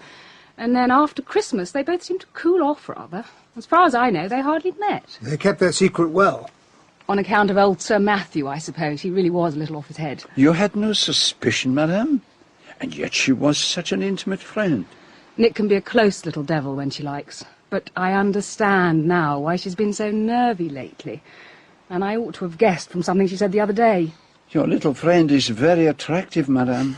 Jim Lazarus certainly seemed to think so at one time. Oh, everyone falls in love with Nick at some time or other. Oh, my God. What? You are not well, madame? No, I'm all right. What? George, darling, don't look so worried. Let's talk about something exciting. I want to know if Monsieur Poirot is on the track. It is early to say, madame. Yes, I suppose that's... I'm sorry, I've got ahead. I'll go and lie down. Perhaps tomorrow they'll let me see Nick. You never know what that woman's up to. Nick may be fond of her, but I don't believe she's fond of Nick. But there, you can't tell with women. It's darling, darling, darling all the time, when, damn you, would probably be closer to the truth. Challenger was in an expansive mood and insisted on accompanying us down to the flower shop in St. Lou, where Poirot was endlessly indecisive about what he should send to Nick. Eventually he settled for orange carnations in a gold basket tied with a large blue bow, accompanied by a card on which he wrote with an ornate flourish, "With the compliment of Hercule Poirot." On the following day, the inquest on the death of Maggie Buckley took place in the old courthouse. Her father, who had come down from the north of England, formally identified the body, and I gave evidence of finding it. Proceedings were adjourned for a week, and Poirot decided we should set off for London. All is peaceful here. Mademoiselle is safe in her nursing home, and the watchdogs, therefore, can take leave of absence. Our first port of call was Messrs. Whitfield, Pargeter and Whitfield, solicitors both for Michael Seaton and his uncle Sir Matthew. They confirmed that Seaton had in fact left a will, a scrap of paper, but perfectly legal, bequeathing everything to Magdala Buckley. Making her, as the worthy Mr. Whitfield so bluntly put it, a target for any ambitious fortune hunter. So, that is settled, mon ami. It was as I thought. Now let us join the good Inspector Japp for dinner at the Cheshire Cheese. I thought you'd given it all up and were growing vegetable marrows in the country, Poirot. Oh, I tried, Japp, I tried. But even when you grow the vegetable marrows, you cannot get away from murder. Well, you mustn't be depressed, old cock. Even if you don't see your way clear, well, you can't go about at your time of life and expect to have the success you used to. We all of us get stale as the years go by. Got to give the young us a chance, you know. And yet the old dog is the one who knows his tricks. He is cunning. He does not leave the scent. I thought we were talking about human beings, not dogs. Why, is there so much difference? It depends upon your point of view, or the dog's. You really are a caution, Poirot. You always were. You look just the same. Hair a bit thinner on top, but a face fungus fuller than ever. Come on, what is that? Japp is congratulating you on your moustaches. Oh, they are luxuriant, yes? Well, anyway, I've attended to that bit of business you asked me to look into.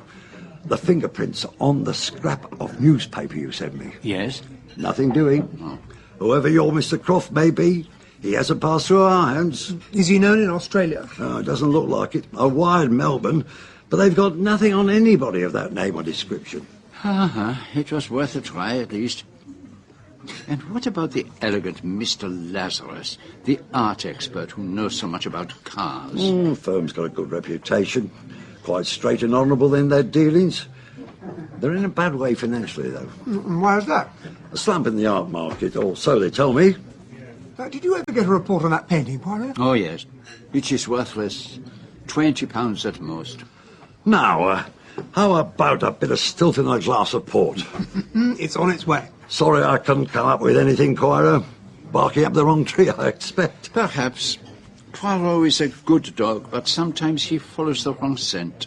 And sometimes, when there is no scent to follow, he noses around, seeking always something that is not very nice. It's not a nice profession, ours.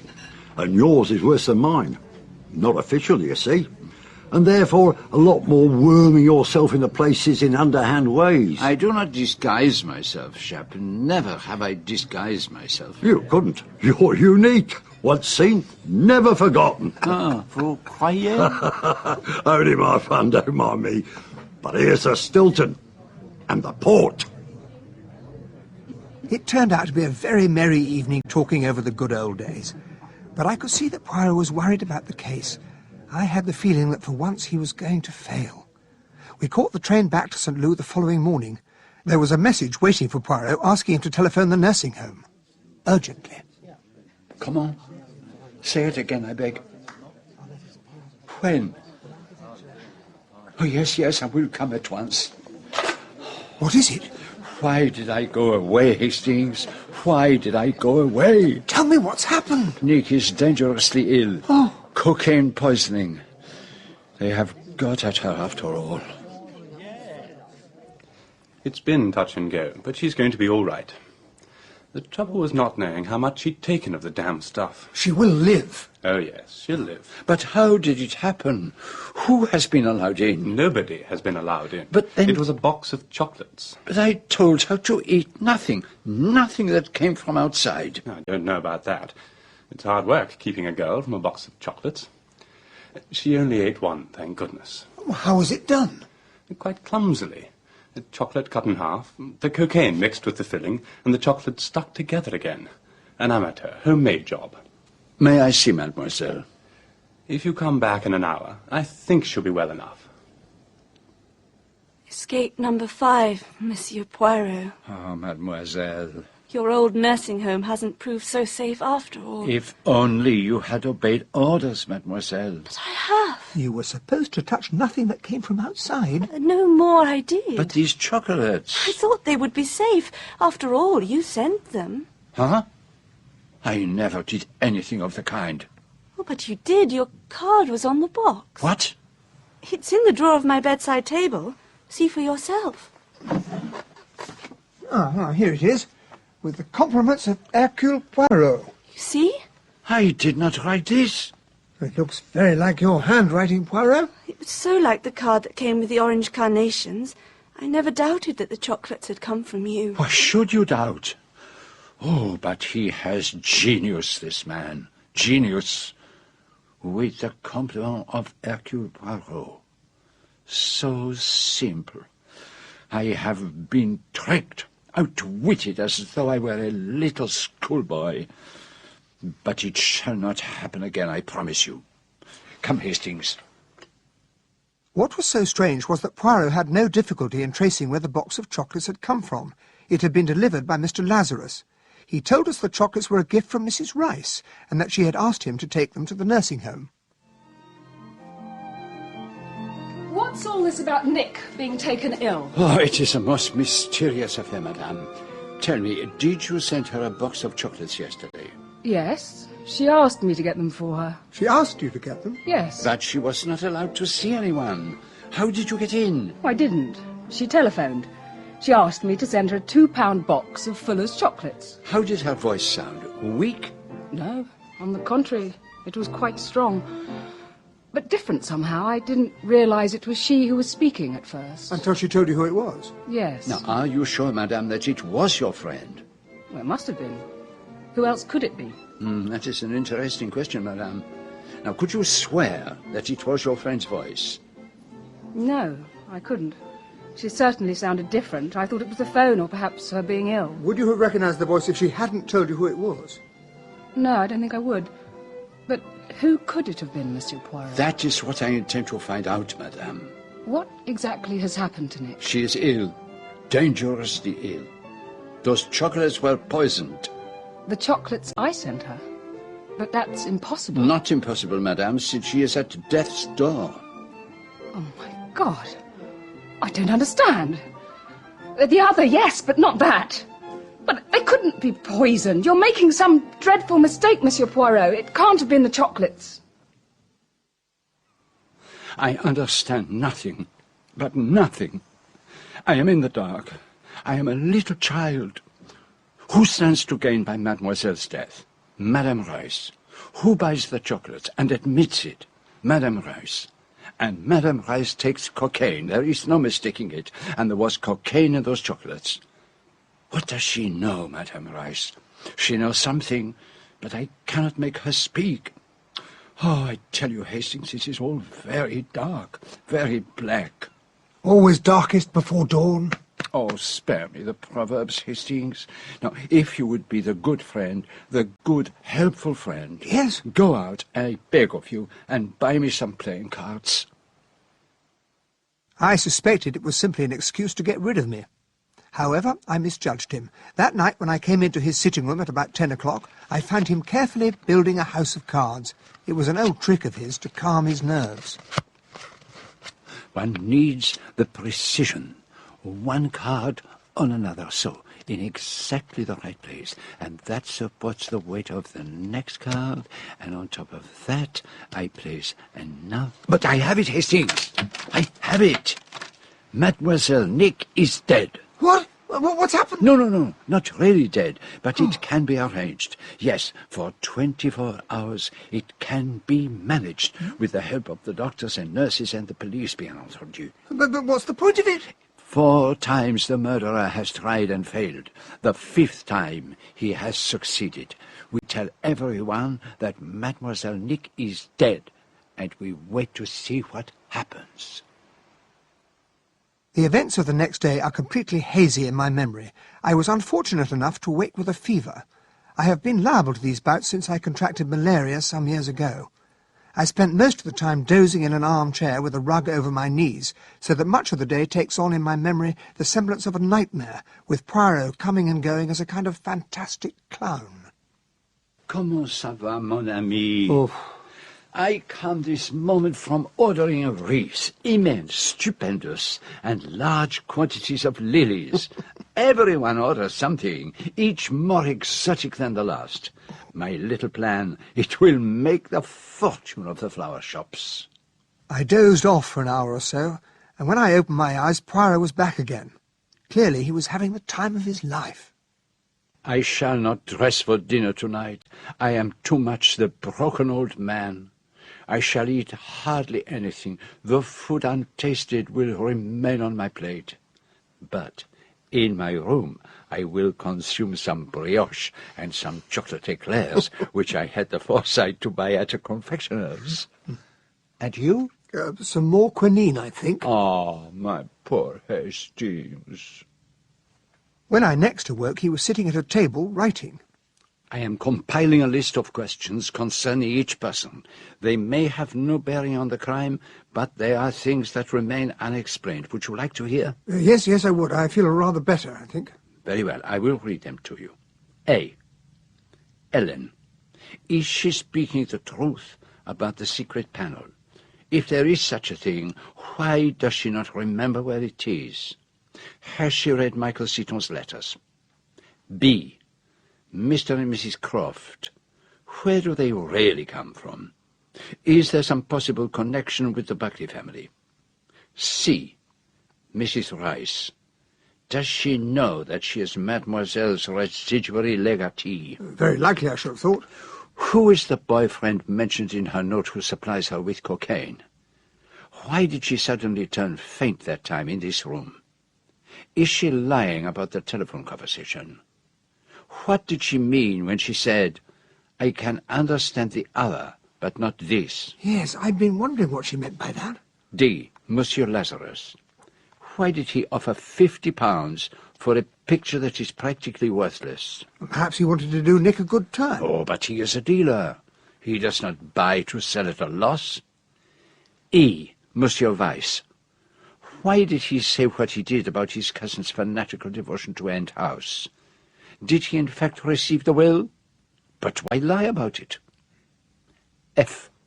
Commander Challenger. I have no question against his name. Is that in itself suspicious? Which leaves us with X, the unknown. Is it possible that there is some mysterious person we have failed to take into account? So, what do we do now? We wait until the morning, my friend. Tomorrow, if I am not mistaken, certain things will arise.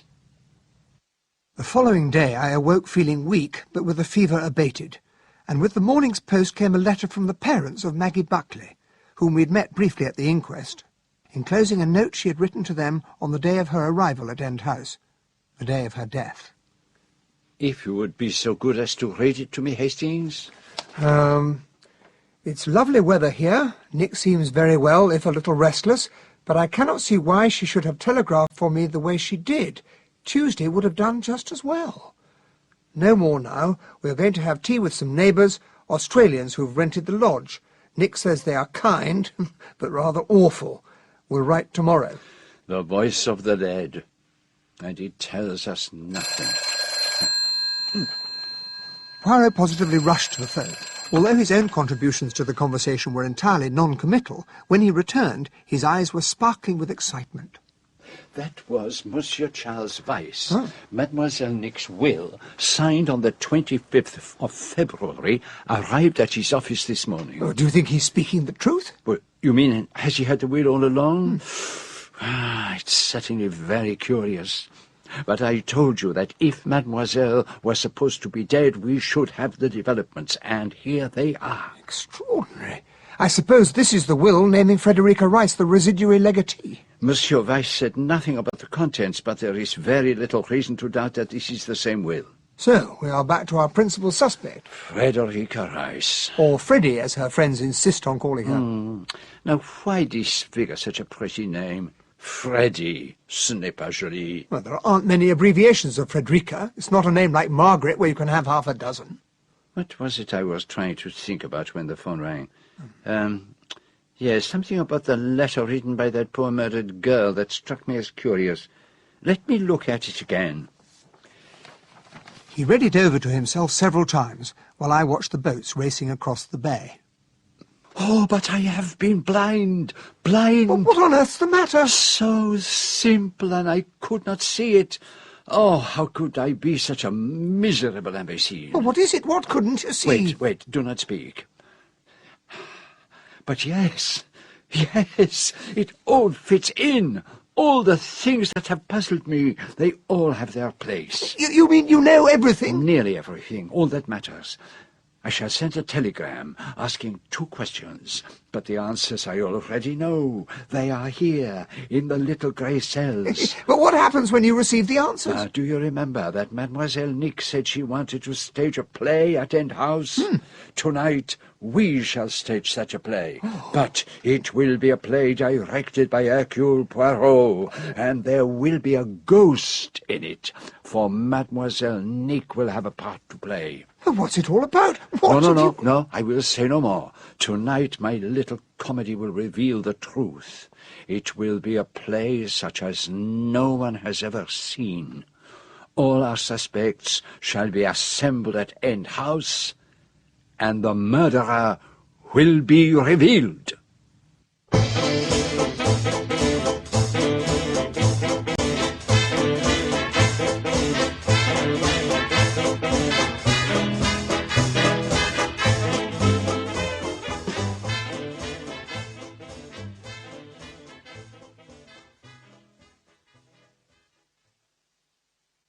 It was a curious gathering that met that evening at End House.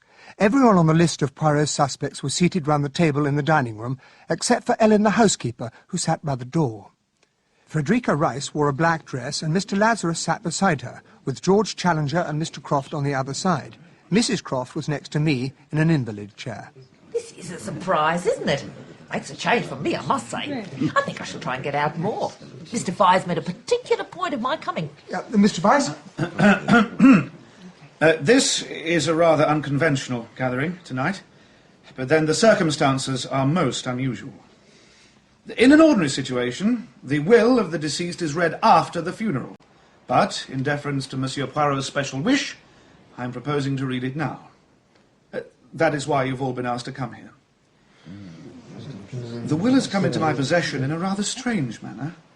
Although dated last February, it only reached me by post this morning. However, it is undoubtedly in the handwriting of my late cousin, and though a most informal document, it is properly attested. The will is quite short. This is the last will and testament of Magdala Buckley. I direct that all my funeral expenses should be paid, and I appoint my cousin, Charles Vyse, as my executor.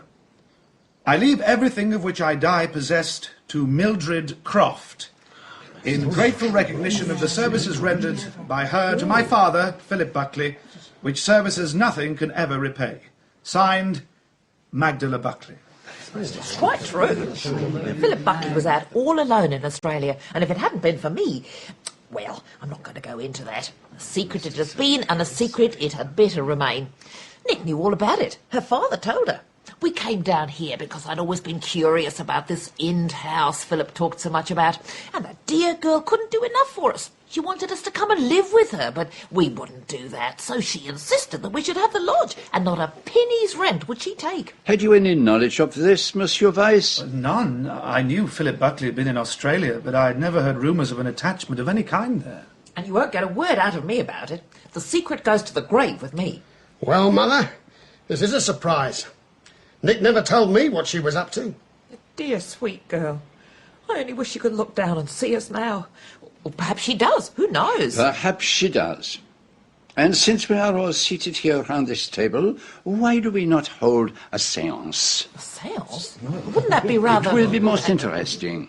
My friend Hastings has the most remarkable mediumistic powers. I feel that the conditions are propitious. Do you not agree, Hastings? Oh, yes, very, very propitious. If you would be so good as to turn off the lights, Ellen. Yes, sir. Now, if you would all put your hands on the table so that each hand touches that of his neighbor. Yes. Yes, he is already in a trance. Now concentrate, all of you. Concentrate on Mademoiselle Nick. Oh, she is already on the threshold. She is here. She's come back from the grave! And now we will switch on the lights. Nick, you're real. Yes, Freddie, I'm real. Thank you so much for all you did for my father, Mrs. Croft. But I'm afraid you won't be able to enjoy the benefits of that will just yet. Oh, my God, take me away, Bert. Take me away quickly. It was all a joke, my dear. That was what it was. Just a joke. Curious sort of joke. Well, if it isn't my old friend Millie Merton. Inspector Jack. Hand up your old tricks again, I see. No, it was just a joke. Well, that's all it was, really. Cleverest forger we've ever run across, Millie Merton. A real artist. You mean the will was a forgery? Of course it was a forgery, Charles. I left the house to you, and everything else to Freddie. To me? There's someone at the window. Quick, he's out there. Leave him to me. Are you badly hurt, Freddie? No, the bullet grazed my shoulder, that was all. It isn't even bleeding. Give me a hand, will you, Hastings? The poor devil shot himself. Here, come on, ease him into the chair. Freddie, I didn't really mean it. I didn't. Freddie. Is he? Yes, madame, I fear he is dead. He was my husband. The unknown factor X. Yes, I always felt that there was an X. I'll get you a brandy, Freddie. It's on that table behind you, Jimmy. Yes, I could do with one. I might as well tell you everything, Monsieur Poirot. He was a hopeless drug addict. It was he who taught me how to take cocaine. I could never escape from him. He used to turn up and demand money. It was really blackmail, I suppose. If I didn't give him the money, he threatened to shoot himself. Then he took to threatening to shoot me. Here you are, Freddie. Thank you, Jimmy. I suppose it was he who shot Maggie Buckley. He probably thought it was me. I ought to have told you, Monsieur Poirot, but I couldn't be sure. And then, a few days later, when I saw... You saw the scrap of his blackmailing letter on my table. And I knew that it was only a matter of time. My dear.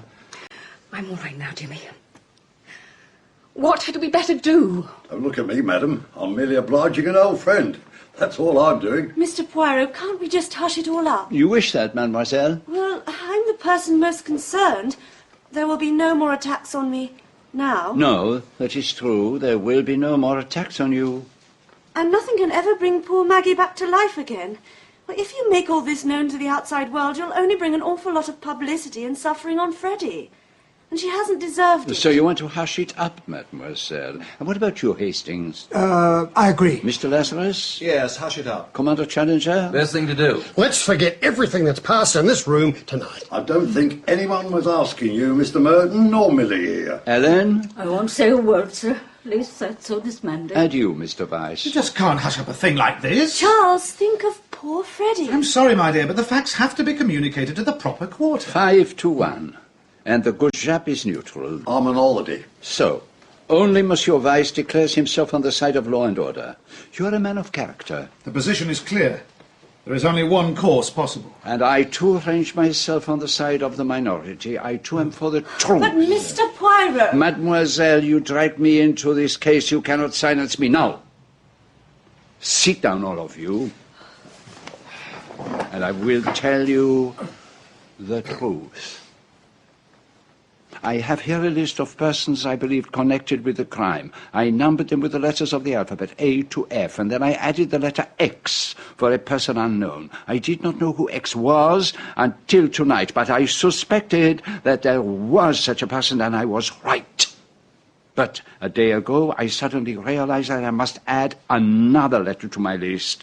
Let us call it Y. Another person unknown? Not exactly. It stands for a person who should have been included in the original list, but who was overlooked. Reassure yourself, Madame Rice. It was not your husband who shot Maggie Buckley. It was the person designated as Y. Then who is Y? Chief Inspector.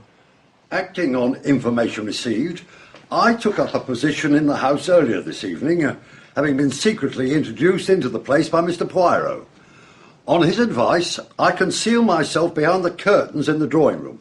When everyone was assembled in the dining room to hear Mr. Vyse read out the will, a young lady entered the drawing room and switched on the light. She made her way to the fireplace and opened a small recess in the panelling. The secret hiding place. She took from the recess a pistol. With this in her hand, she left the room and made her way to the hall where the visitors had left their coats on arrival. She carefully wiped the pistol with her handkerchief and placed it in the pocket of her grey coat, the property of Mrs. Rice. It's a lie. Every word of it. Voila. It is Mademoiselle Nick who is the person Y. And it was Mademoiselle Nick who shot Maggie Buckley. You've gone mad. Why on earth would I want to kill Maggie? In order to inherit the fortune left to her by Michael Seaton. For her name, too, was Magdala Buckley, and it was to her that he was engaged, not you. But that's nonsense. You can't possibly prove it. You telephoned to the police, Chief Inspector Sharp? Yes, that should be them arriving now. They've got the warrant. You've all gone stark staring mad. If you would kindly come with me, Miss Buckley. Doesn't look as if you're giving me much option. Freddie, give me your wristwatch. As a souvenir, will you?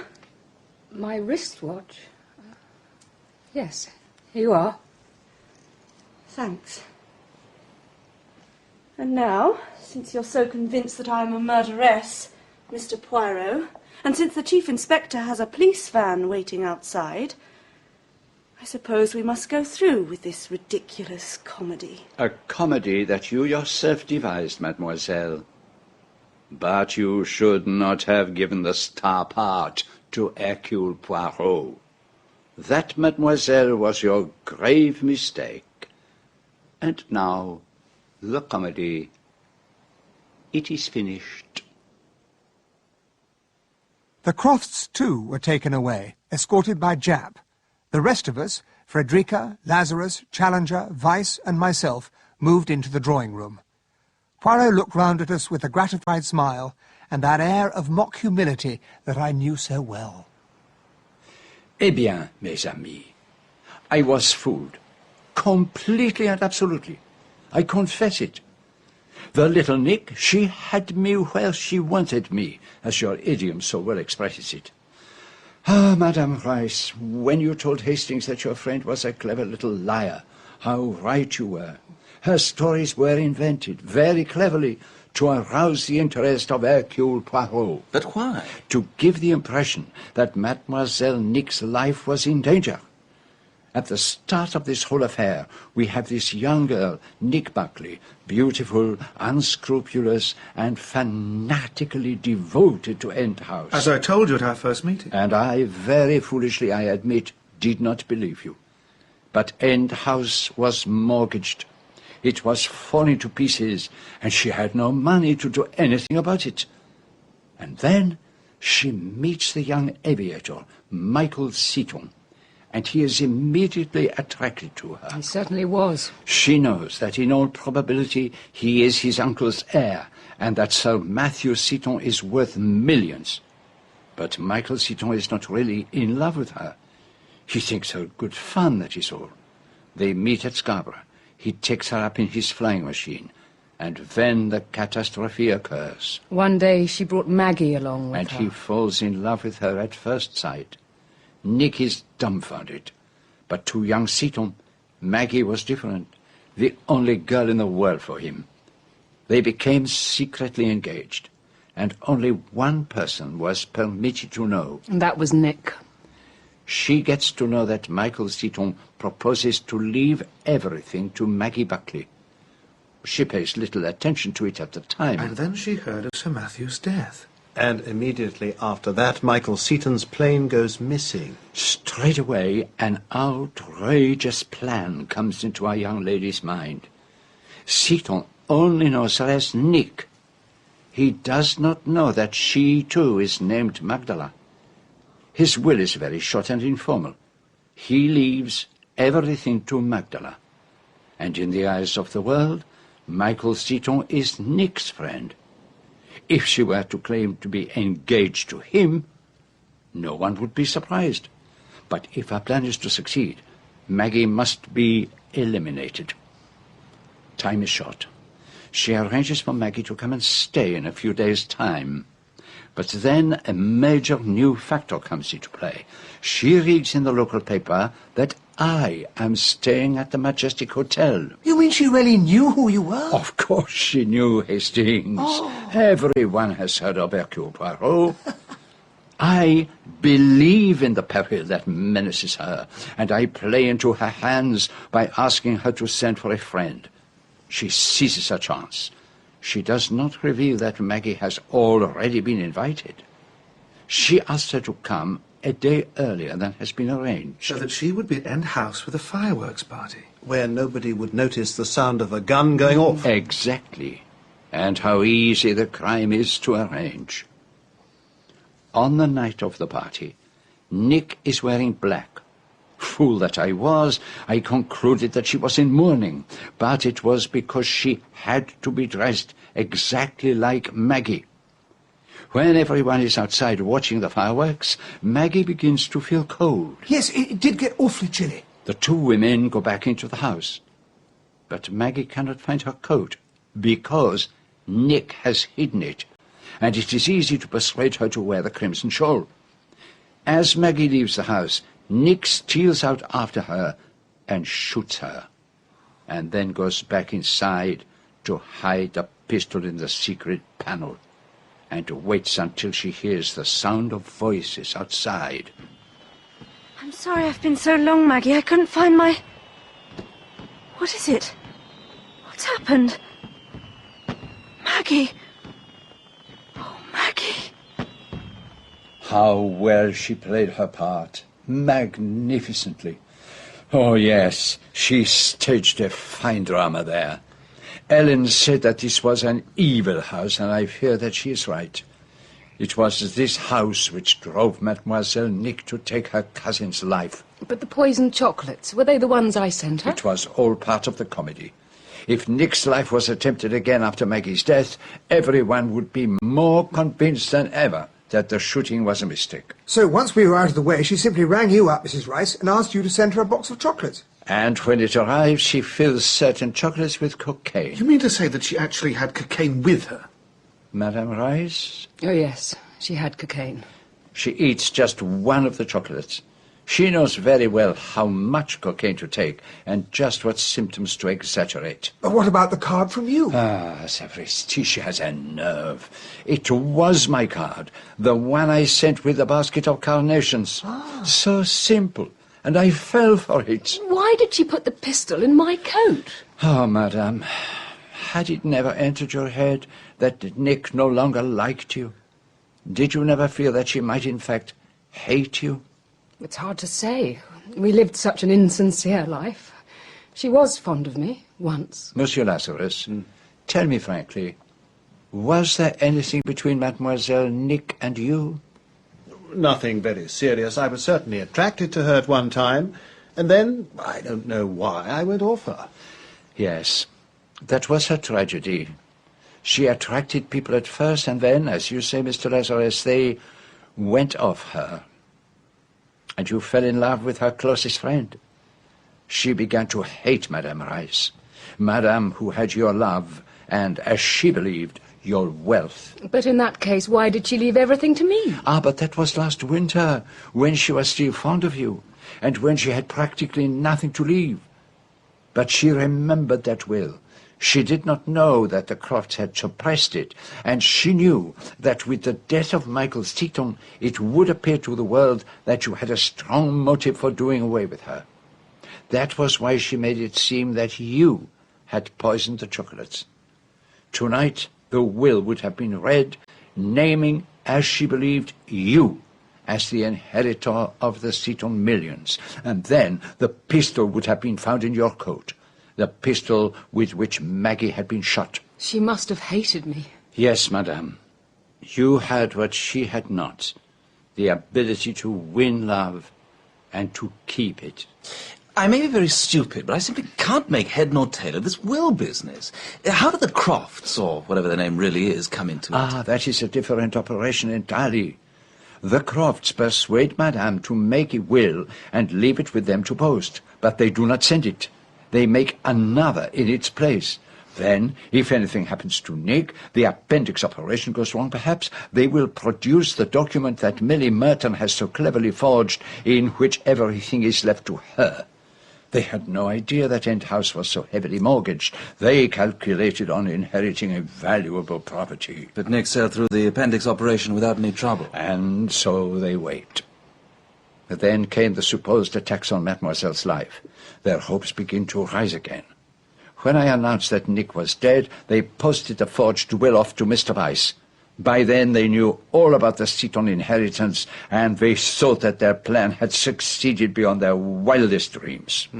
What I really want to know, Monsieur Poirot, is how did you first come to suspect Nick? I am ashamed that it took me so long.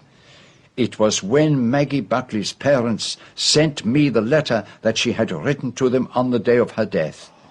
It contained one phrase that puzzled me. You mean about why Nick had telegrammed her to come on Monday when she was arriving on Tuesday anyway? Bravo, Hastings, that is exactly it. So Mademoiselle had lied to me. Or at least she had suppressed the truth. And if she could lie about that, some of the other things that she had told me might not be true also. But still it did not make sense. Why should she want Maggie Buckley killed? And then I suddenly recalled some trivial remarks that you were making a few minutes before, my friend, about abbreviations for Margaret.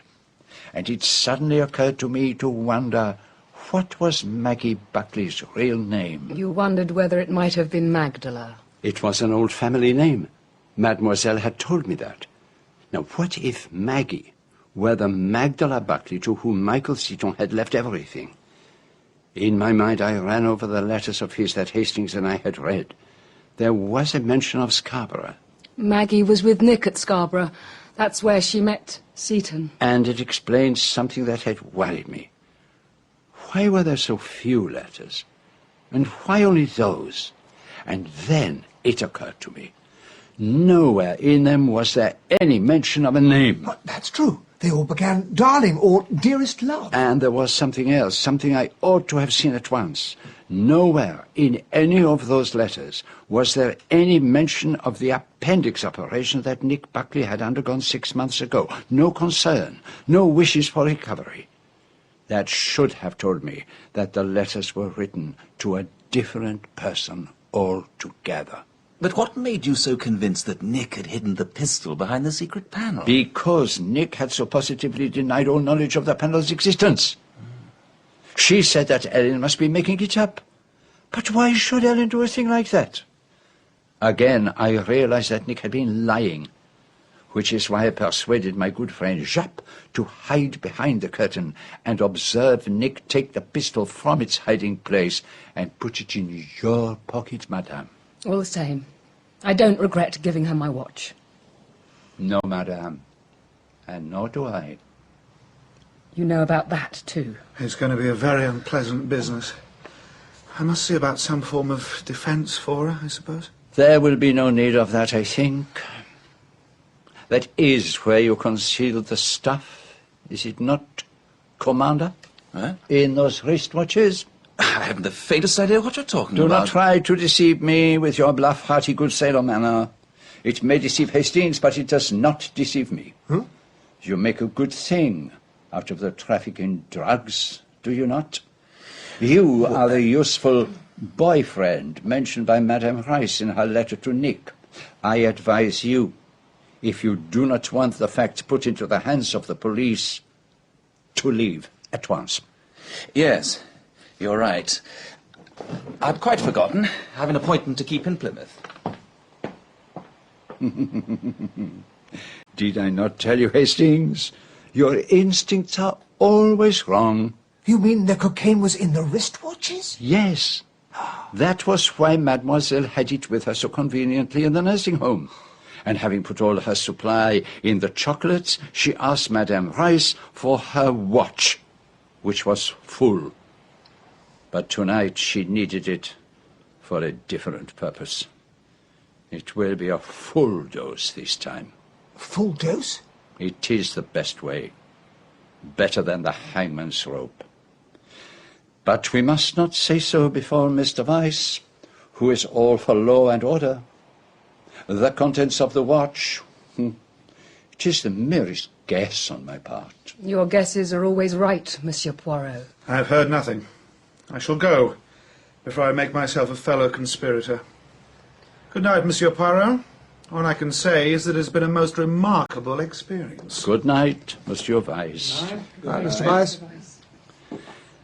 And so, Madame Rice, Monsieur Lazarus, you intend to get married? As soon as we can. And I shan't need my wristwatch anymore. I hope you will have great happiness, madame. You have suffered much, but despite everything, you still have the quality of mercy in your heart. We must be going. It's late. We have spent a strange night in an evil house. But of all my questions, there is one that is still unanswered. The picture of old Nick's grandfather, over the fireplace. She told me that you once offered £50 for it. It would give me great pleasure to know why you did that. As you know, Monsieur Poirot, I am a dealer. That picture is worth not a penny more than £20. I knew that if I offered Nick 50, she would immediately suspect it was worth more and get it valued elsewhere. Then she would find that I had offered her more than it was worth. The next time I tried to buy a picture from her, she would not bother to get that one valued. And so? She did not know that the picture on the far wall is by Gainsborough. As you say, monsieur, you are a dealer. Well, it is time for all of us to take our leave. I trust I shall never have to enter this house again, even though it has witnessed another of my little triumphs. And I shall think carefully before I announce again that I have solved my last case. No more tempting the gods, Poirot? Precisely, my friend. This is not the time to go back to the vegetable marrows. Who knows when the next bullet will come rolling towards my feet?